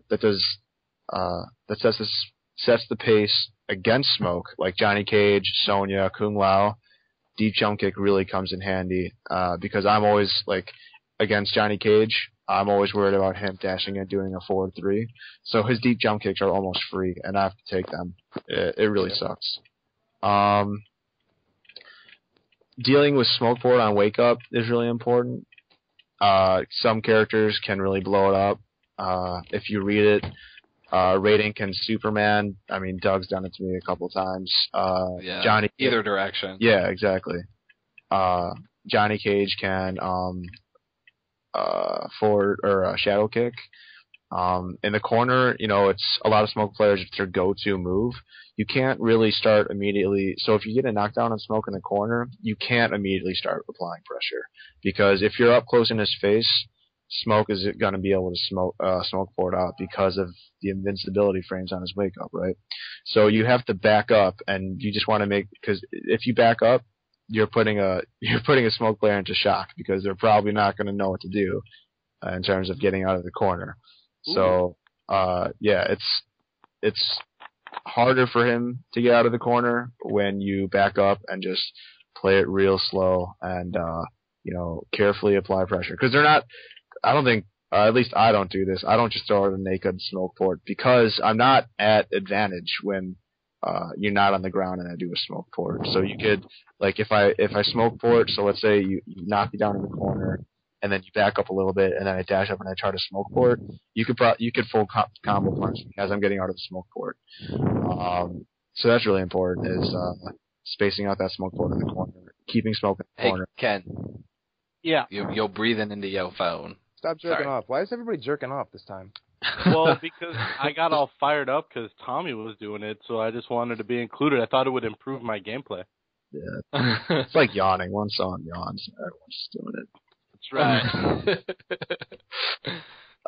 But yeah, that's pretty. Anyways, let me grab a towel. I'm good to go. Continue. For characters with armor, like Jax and I don't know, Sonya, doing armor moves, armoring out of his down 4 and back 2 pressure is really important.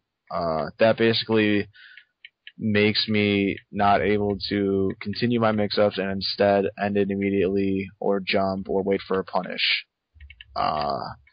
And when you force me to have to read your armor or think twice about throwing out a down 4 or a back 2, even if you do get hit, that's when Smoke's pressure kind of gets fucked.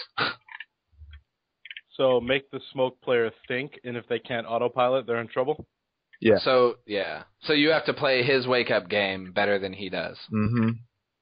Okay. So once you do that, then you're pretty much Both of those things. getting the advantage. Yeah, Smoke Port on Wake Up is pretty autopilot because it's one of his. I think it's one of his.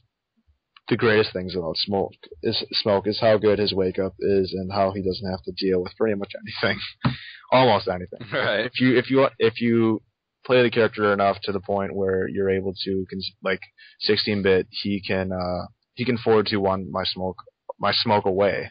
So if I'm trying to create space and smoke away on Wake Up, his forward 2-1 can sometimes hit me. And Sonya's down 4 can beat it consistently too, so it's really good.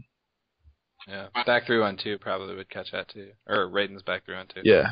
Yeah, I was going to say, lose does not. I eat a smoke bomb when I try and back 3-1-2 him on Wake Up and he smokes away.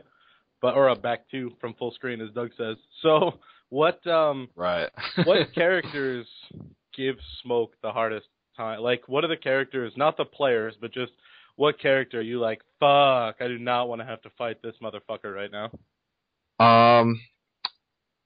Well, for Smoke, for the longest time, people thought Kung Lao was his worst matchup, and for the longest time, Kung Lao as a character was my demon, and I just couldn't beat that character. But I played it a lot, and I've played a lot of different Kung Laos. I think he's he was one of the most popular tournament characters, so I just got used to it and had to suck it up. But I don't think that's as bad as it was proclaimed before.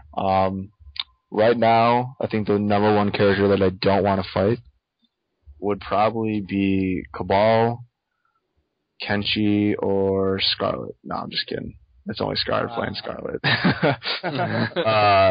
But Kenshi, it's still debatable what the matchup is. I think it's 6-4 Kenshi. For many reasons. I also hate playing Cyrax because I also believe heavily that is in Cyrax's favor. But I think if I had to choose the number one character that I don't want to fight, it would be Cabal. I should have made a disclaimer that you can't say Cabal because he fucks everybody up. But okay. No, you gave us no. That makes sense. So the reason that I bring that up, and I'm going to use your words here because we've had this discussion a million times. The biggest argument that you and other Smoke players use, and it's legitimate, I'm not even trolling at this point, but is that you say that Smoke gets fucked up by all the characters that are above him on the tier list outside of Freddy, and that's Smoke's problem, is that the people that are higher than him are all losing matchups. So Sonya as well is a big problem in your estimation? Yeah, X-Smoke X actually think that's his worst matchup. I don't think it's that bad. It's definitely not in Smoke's advantage. I think it's definitely at least a 6-4. But yeah. A lot of the characters, people used to say that Smoke, can never win a tournament because all of his bad matchups are the top tournament characters. Cabal, Kenshi, Cyrax, Johnny Cage, Sonya, Kung Lao, Jax. If I still think Jax is top 10, but whatever. All those characters gives him problems, and it's almost guaranteed you're gonna run into at least 2 or 3 of those characters. So yeah. And at final round, I got really lucky. The only bad matchups that I had to play against were Kenshi, Jax. Well, I guess Scars Cabal. Yeah, Cabal. Scars Cabal. Pim Jim went Johnny Cage on me, but that's actually a matchup that I'm super comfortable with because I've had such great training with. But I still think it's a bad matchup. It's just that's a matchup where you really need to understand that matchup specifically. It's kind of like Katana versus any character in the game. There's there's completely different strategies every single character has to use against Katana. So with that said, and I know you've listened to our previous shows, but and we think tier lists are trash, but at the same time, you know, people are always curious, so I guess I'll just ask you for your opinion. And actually, we'll go round table, and we'll have you go last, because that'll be more fun that way, so you can tell us why we're all stupid. I personally have Smoke at 8 on the NewbieSauce list of power. Doug, where do you have him? Man, I don't even think like that. Yeah, but you have to, because this is shit. what the fans want, bro, cha-cha. Okay, okay. Shit, okay, so Kabal, Kenshi, Sonya, and then after that it's just like a big garbled mess. I don't know, man. Fucking 10. I'll put him at 10. Does that sound good? That Sounds great. I can't even come up with an entertaining answer. Oh my god, whatever, you fucking suck. Vagrant, where do you have Smoke? Yeah, dude. Hold up a second. I'm gonna get fucking blown up for this and whatever. Hang on. Let me list characters I think are above him. Cabal, Cyrex, Kenshi, Sonya, Lao, okay. Freddy. And then fine. Dude, you fine, have to say fine. Freddy. I'll say Freddy is better, and then I say Smoke. Fuck. You have him the at police. 7? Yeah. Alright, Tommy Waffles. We got 7, 8, and 10. We're expecting you to say 24 or 25, but where do you have Smoke? Man. At GGA, obviously, when I'm not trolling, I'll say he's like bottom 5 or whatever, but in all seriousness, he's right up there in the 7 to 9. I'll go as far as to say 9 spot on the tier list. I think he is right next to Katana, and NewbieSauce, you and I were talking about Reptile being extremely similar to Smoke in the tier list. He's got a number of bad matchups, but he's got that X factor that makes him pretty viable in tournament if you can land it. So, and he's like 7, 8. He's a character that really gets into your head, especially if you're really wanting to play safe. He's just got so much shit that he can blow you up with for so much damage that it really fucks with your head a lot of the times. By the way, dude, we're gonna talk about this right now. I don't know who fucking posted it. I don't know who decided it, but whoever said that fucking Smoke Sonya is 7-3 Sonya is full of shit. I'll say 6-4. There's no fucking way with Smoke spacing tools and Sonya's inability to really zone him at all that's a 7-3 matchup. What can he do in the corner about Sonya's down 4 besides just eat him until the cows come home? Wake up. No, her down 4 catches his. It's one of the only down 4s that catches his Smoke port. It's not. It doesn't just fucking. It's weird. Autopilot. She's auto. It doesn't just randomly fucking just blow up any.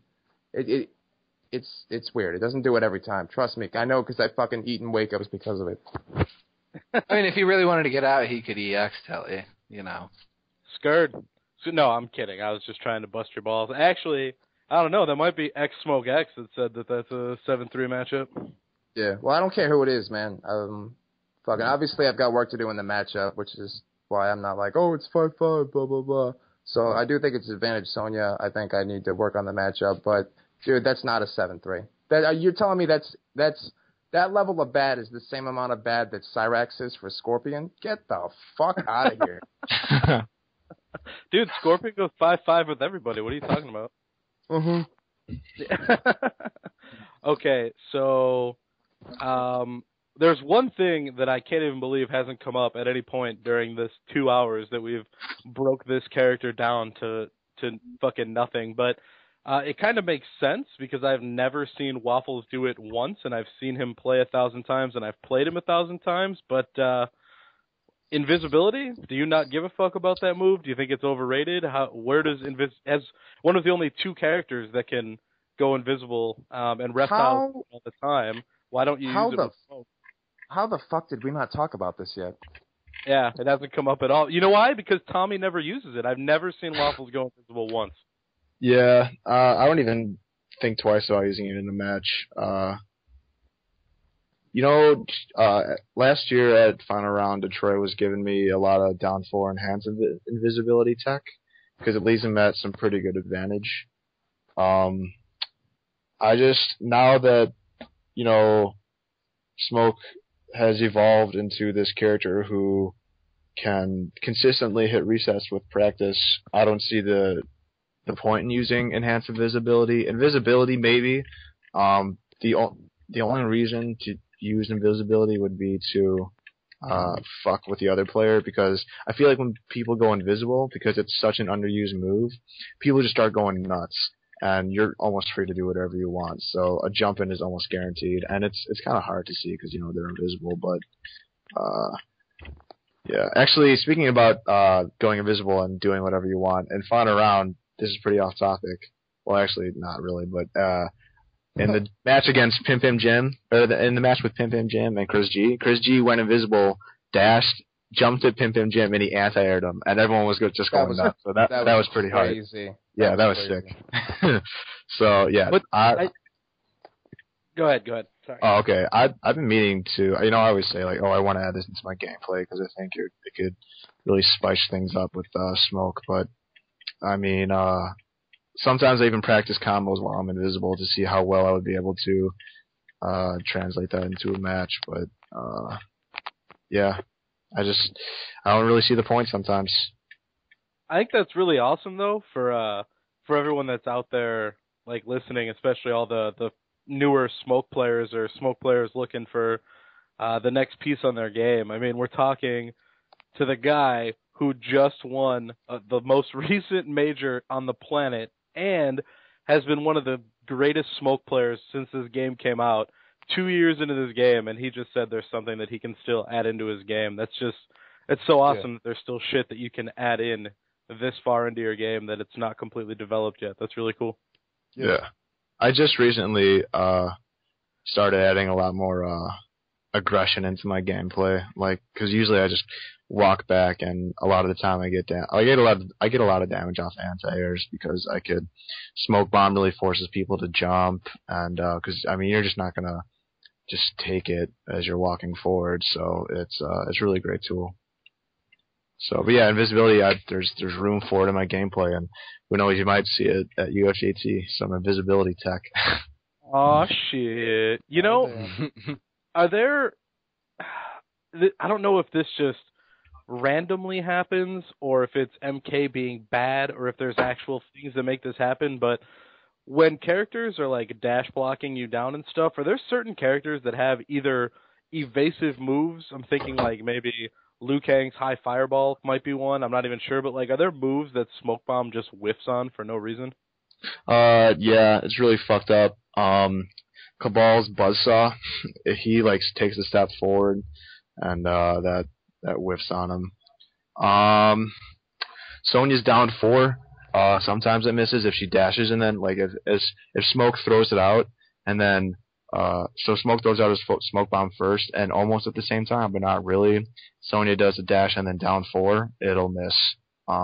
Same thing with Cyrax. Let's see. Those are the only 2 moves that come to mind that really are able to evade Smoke Bomb. Interesting. Yeah. I feel like I don't know if it's me playing Smoke or I've seen it. My memory is fuzzy. I'm clearly an old man with Alzheimer's, but I feel like people have just walked out of Smoke Bomb before, and I'm like, what the fuck just happened? You're just walking. Why did it miss? Yeah. Yes, I was just gonna say that. Raiden, I know what I can do. If you do a back 2-3 Smoke Bomb, after I'm done blocking the back 2-3, I can let go of block, just start walking backwards, and the Smoke Bomb will whiff every time, and I can get a free back 3-1-2 combo. Mm-hmm. So I'm sure tons of other characters have that stuff too. Yeah, Cyrax can do it, Cage. I would assume Katana with her retarded backwalk can do it. No, she is actually one of the characters that can't. I think Reptile can't do it. I don't know. Han gets me that all the time. He's the best person that I play that's good at that, because he's always expecting it, and the risk reward is in his favor. Like if he fucks up, he'll take like 30%, but if he gets it, it's game. So yeah, that's so weird that Katana can't get out of that with her walk speed. Interesting. Yeah. I'm trying to think if there was any other specific Smoke like little nuggets or some shit that I wanted to ask you about. I'm blanking out. Vagrant or Chaosphere, did you guys have anything? Nope. I was just gonna mention the punishing the back 2-3 smoke bomb. Whose fucking idea was his hair in Mortal Kombat 9? That anime Jesus hair, bro? Christ, man, what the fuck was that? As soon as I saw him, I was like, oh god, I hope he has a fucking alt where he puts a hood on that shit. Because it's so stupid. It looks like one of those little fucking troll dolls that fucking... Yeah. Yeah, Tommy actually specifically chooses that costume, don't you, Tommy? Yeah, I don't play any other costume. I think it's original and it's sick. I don't know. The way his hair flows, just, I don't know. Like sick with 2 Qs? Yeah. Waffles with a Z, sick with 2 Qs, yeah. I don't know. Let's be serious here. We're gonna call out X Smoke X here. That other costume looks fucking dumb. So whatever. Even without the hair, I don't like costume 2. Looks stupid. Yeah, really? I think his costume 2 looks pretty sweet. I think costume 2 looks not that fucking great for being a ninja costume. It's one of the stupidest look. He just looks so bulky. It's weird. Like his old school one looks fine. Yeah, his old school one looks cool. It's a palette swap, but yeah, dude, that hair is so fucking annoying. And actually, for the longest time, when the new costumes came out, or at least the MK1 costume, it was banned in tournament because it still had the smoke bomb meterless reset. So I just got used to picking costume 1, because I do like like the old smoke costume, the MK3 I think it is. But I don't know, I'm kind of known for picking the first costume, and I think it's cool. It's MK2. There aren't any MK3 ones in the Xbox and PS version. Damn, he basically just said he knows your character better than you. How do you feel about that? That's fine. Tommy Waffles on blast. No more Waffle Houses, Vagrant House. But Vagrants don't have houses, so it doesn't make any sense. Oh, okay. Yo. Alright, so when you're not playing Smoke, since as you already told us, at college you're the fucking big swinging dick on campus, so you can't play Smoke around there because people will cry. What alt do you fuck around with? Who does Tommy Waffles play when he's not being a cowardly fool and running away from people? I love Cage because I think he is just a broke piece of shit, and I just like having all that power. The power of 4-3. I love Kung Lao because, even though it may seem like I'm a pretty lame player with Smoke, I love to just fly around. I love to always be doing something. He suits my play style the best, I think. But I've been playing Smoke for so long that I've just adapted to that certain play style. So, but they're really different. I love Cabal, Sonya. Scorpion is super fun because I think his 50 is fucked up. All of his matchups are 5-5. Get the fuck out of here. I love Sub-Zero because I really like playing his corner game. I play almost everyone, just casually. Kenshi, Freddy. Are they all as free as your Smoke? You play Sonya because when I first picked her up, you showed me some shit with her. Yeah, she used to be like my secondary. I picked her up because no one at GGA really played her, and we really needed the Sonya experience. This was pre-Evo, and Showtime, fucking just everyone was going, and it was really important that we needed, because that's like right before Evo was really when people started realizing how fucked up Sonya was, and a lot of people started picking her up, and it was going to be a problem. Also, right, NEC had a lot of Sonyas there, so everyone at GGA was kind of worried about Dash, Showtime, Sonic Fox. Sonic Fox, whatever. I thought he played Molina. No, Sonya too. Yeah, he plays some Sonya. Yeah, I think he played Sonya once or twice at NEC. A lot of people use her. A lot of people use her an alt. Chaotic she's not uses her that difficult too. to pick up. Yeah, Chaotic uses her as an alt. Forever King uses her as an alt. She's a horde, yo. Tommy uses her but not really because he doesn't bring her out in tournament. But a lot of people have a Pocket Sonya, and that can take you pretty far in tournament against certain matchups because she blows some people just straight the fuck up. You know, on that thought, is there anyone that you've ever played in tournament besides Smoke? What other characters have you ever busted out, either because you were frustrated or because you thought Smoke was just going to get fucking shithoused? I actually did pull out Sonya one time. That was at the last season's meetings this past September. It was against Perfect Legend. He double eliminated me. The first time I played him, it was all Smoke, and then the second time, he just blew me up. I played Smoke the first match, and at season's meetings, he was actually all the matches were 3 out of 5, which is pretty cool. I love that. I really like that. But the second 2 matches were I picked Sonya. I just got bodied, but my Johnny Cage does have some tournament wins and 0 tournament losses. So I do have. I got a win over Forever King and Chris G with my Johnny Cage, so hold that shit. Hold that, son. Yeah. I beat Forever King's Sonya at the fake seasons meetings last May, and I beat Chris G with my Johnny Cage off stream at NEC because. Yeah. Go ahead. Sorry. No, that's it. Yeah. Chris G's free to Johnny Cage. Let's be serious here. Top 16, final round. If in the first match, Doug fucking shat on you and down upped you right out of the building, were you going to lay Smoke down and go to Sonya? Were you going to counterpick his ass? I was thinking about it. It really depended on how well I did with Smoke the first match. But like I said, that was probably one of my most feared matchups all of Final Round because Doug was just doing so good against me the night before, and I was just like, fuck. I was not confident going into that match. Damn. Man. Man.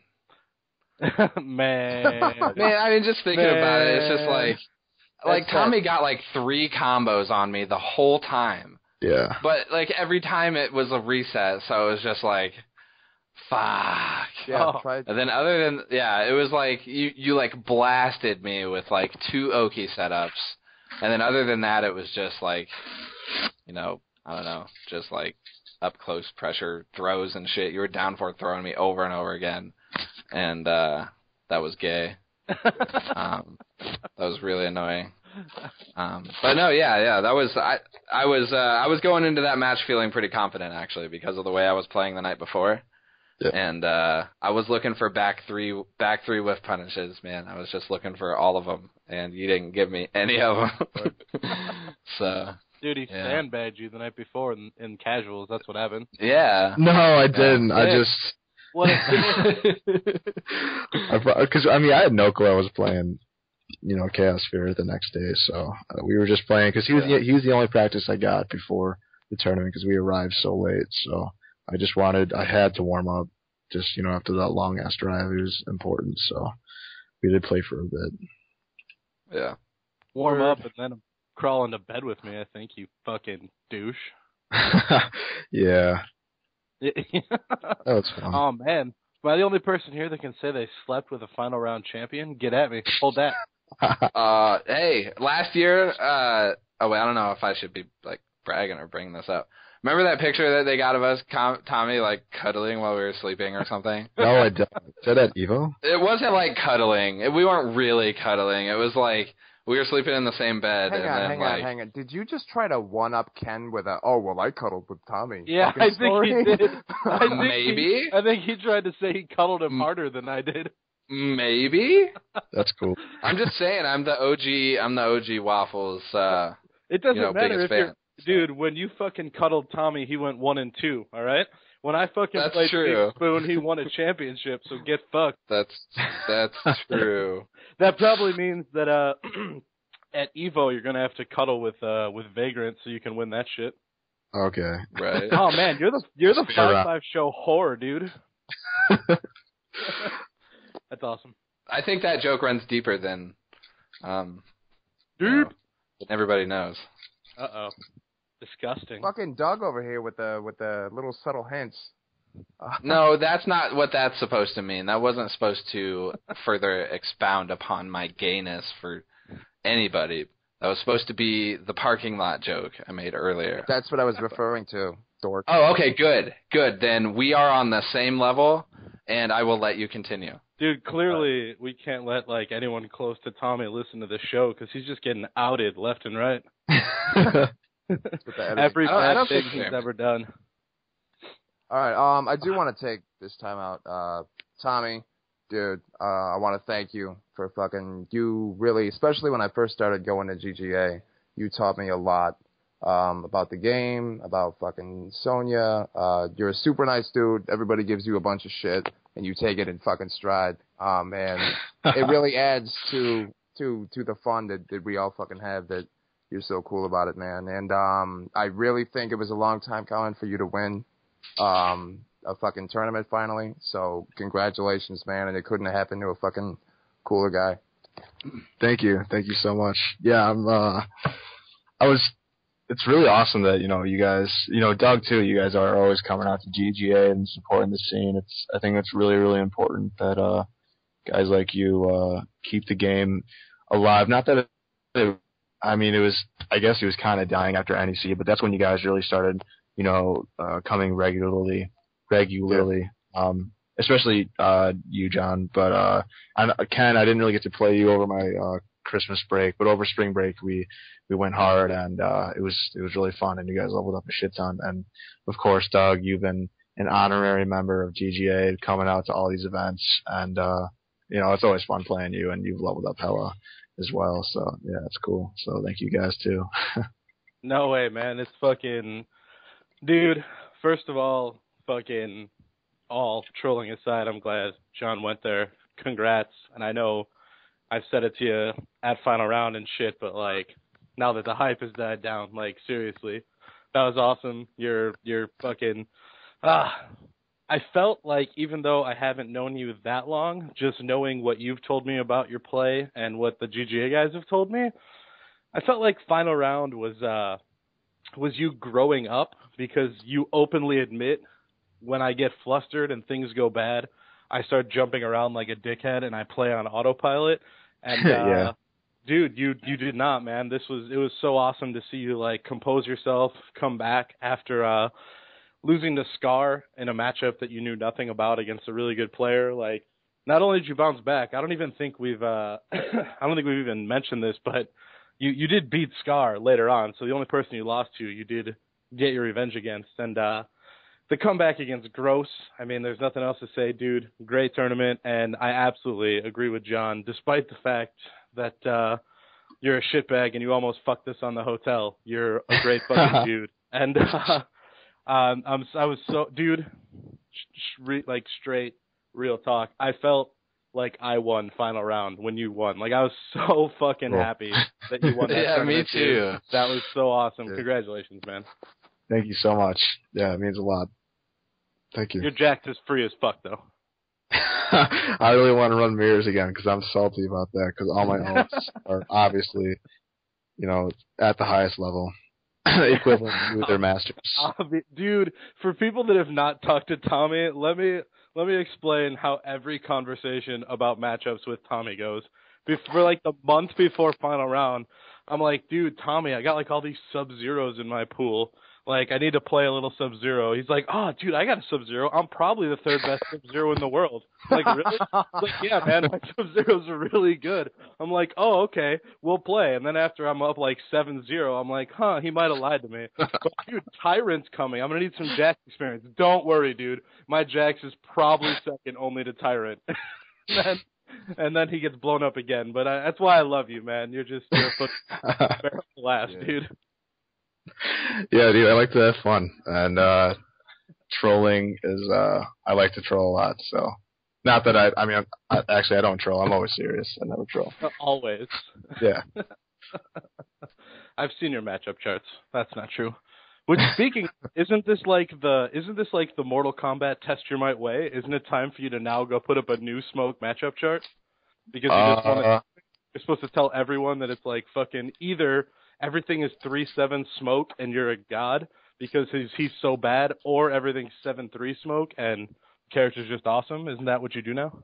I mean, no. I'll probably just elaborate off of the smoke matchup chart that I threw up late last year, but I think all of his matchups stay where they are.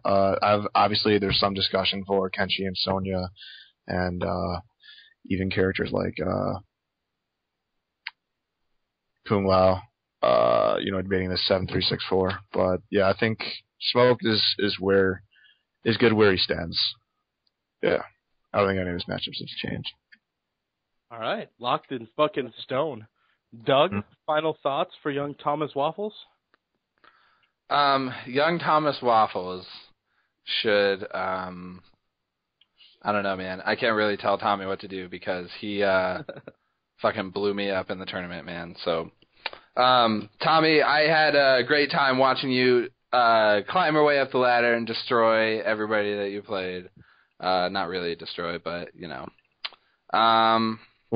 dude, I don't know. Like, we've obviously been playing against each other for like a really long time, like here and there. So, it's pretty awesome, like seeing you like level up so much. Like you've always been like pretty much just ahead of me. So, it's awesome to finally, say like it's crazy because I've been coming and playing with you guys for the longest time. But like when I think about it objectively, it's like, man, I played like everybody there is ridiculously good. Yeah. Like there's been times I've come back from GGA where I've been like, man, I just got beat a lot. That sucks. But then I think about it and I'm like, these guys are like the most ridiculous players. Yeah. So, it's awesome being able to, train with you guys because I am under the impression that GGA is, one of the best scenes for sure. So absolutely. Can I? Before we wrap this package, can we take 5 minutes of non-MK time to conduct a little show business and then pump Tommy for just one more piece of information? Is everyone cool with that? Yes.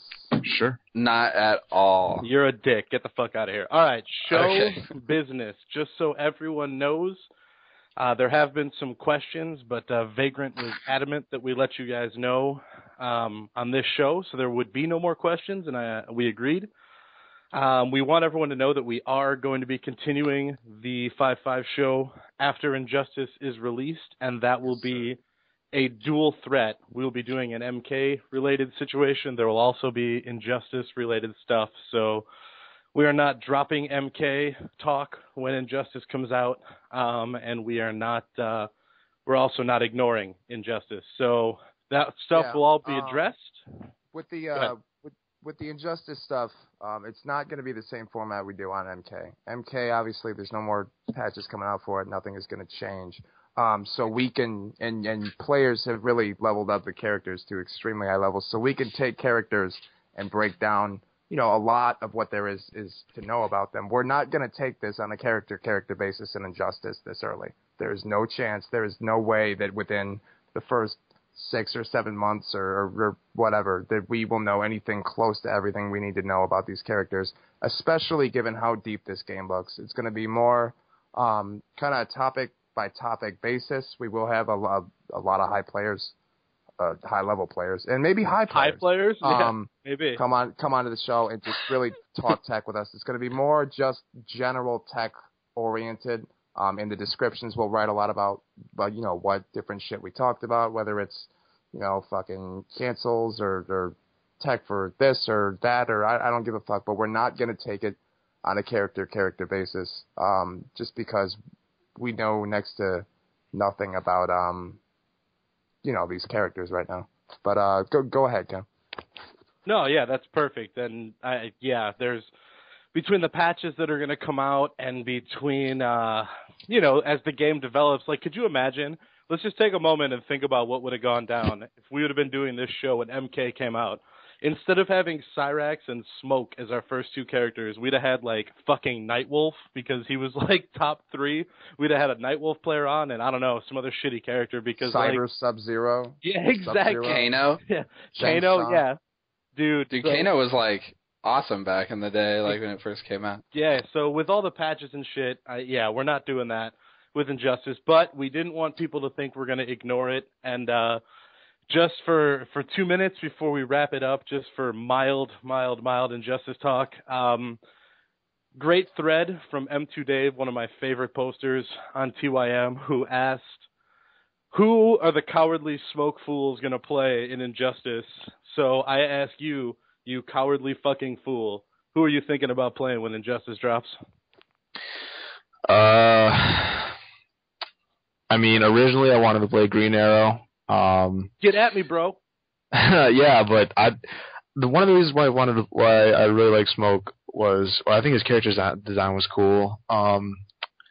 But he wasn't that popular when the game first came out. There were some notable players that played him, ATL Red, Eris, who now obviously don't play him anymore, and now he's probably one of the least popular good characters. I'll definitely check out Green Arrow. I want to check out Raven. And when we decide, get a good idea on who is actually top, I might just go with a really solid character in the top 5 because I'm going to be concentrating on Injustice, but MK is going to be at EVO this year, so it's not going to be my priority or my highest priority until MK is not at EVO or until the scene kind of dies out, I guess. I don't know, which I hope doesn't happen ever, so I don't ever plan if we have anything to say about it, the MK scene will not fucking die until Mortal Kombat 10 comes out. Then it's allowed to die. But till then, man, it's not hard to balance 2 games. I'm sick of all these fucking statuses and shit I read about. Oh, I'm never playing Mortal Kombat again. Injustice is out. You play 2 fucking games. Get the fuck out of here. Yeah, it's like learning to ride a bike. You could still definitely play Mortal Kombat.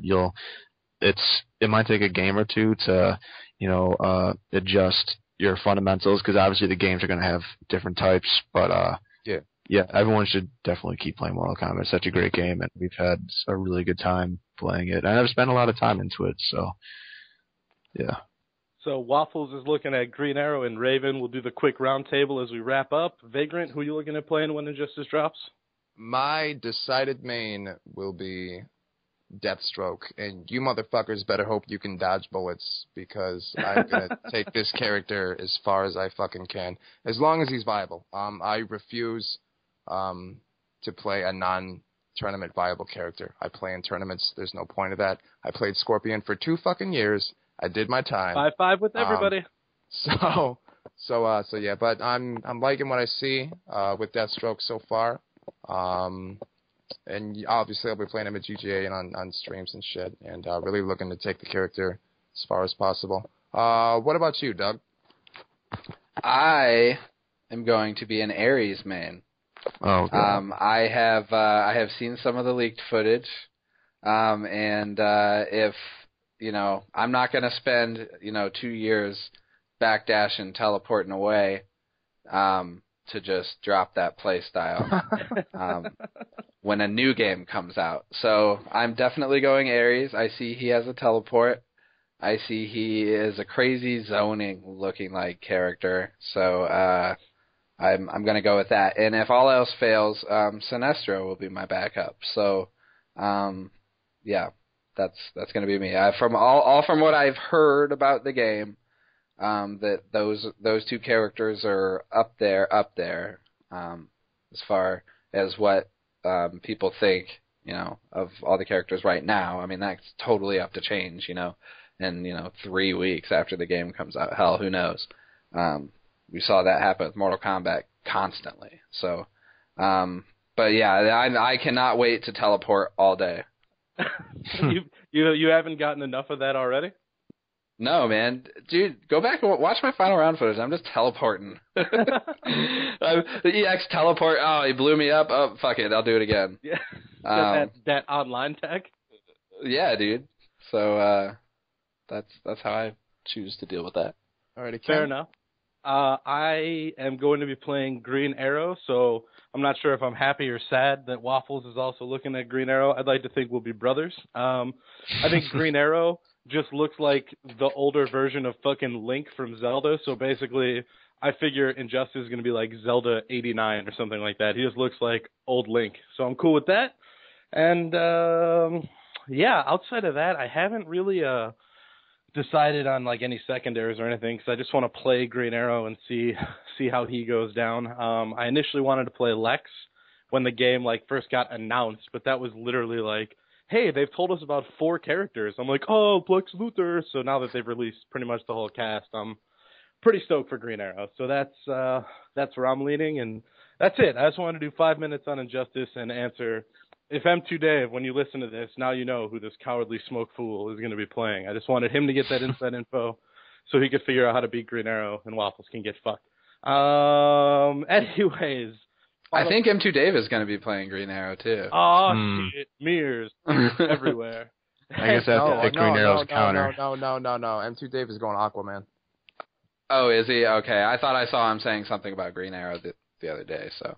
Well, Tom Brady's going Aquaman too, so there you go. Trident powers unite. They can play tummy sticks. Anyone have any final thoughts before we wrap up this magnum-sized package?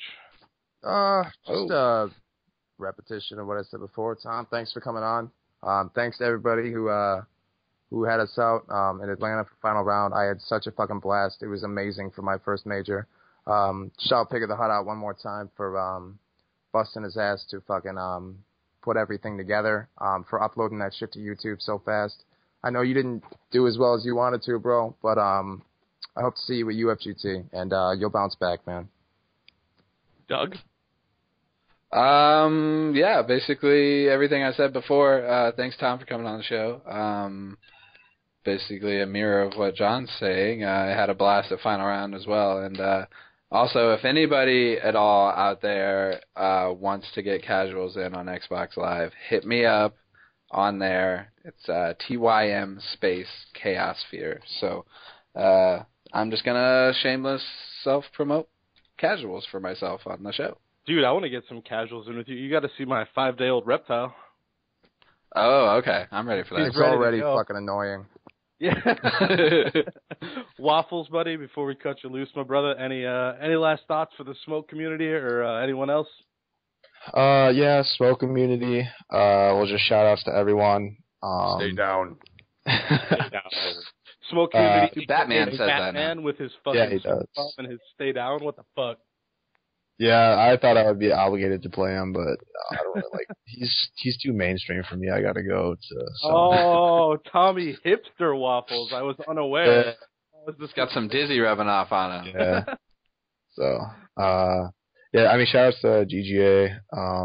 Everyone I found around. I didn't really get to talk to many people. I was kind of always moving around or too busy or whatever. I really wish I did, because I really like talking to everyone. I love the community, so it's always fun hanging out and seeing everyone. Shout outs to M2 Dave for supporting me and all that I do in this community, giving me all the props. Stay free. And I don't know. I mean, thanks for having me on the show. I had a blast, so that's it. Oh, you just made my day, Young Waffles. I agree. Big ups to everyone in the ATL. Pig, you did a ton for that tournament. Much love. Everyone in final round, that was great.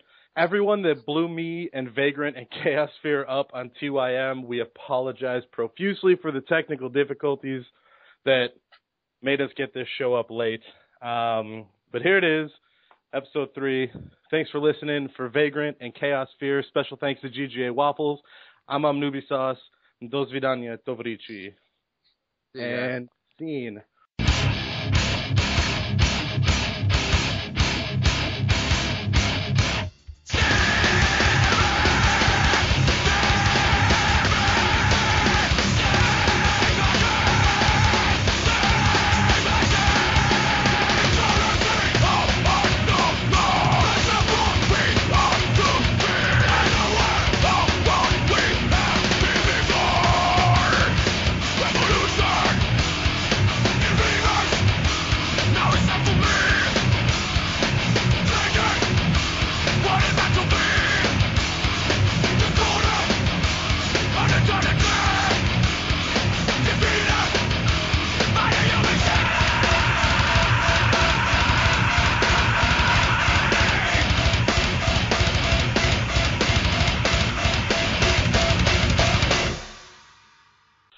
What up? Who's host? Tommy sounds weird as fuck on a phone, man. I originally thought it was Ken.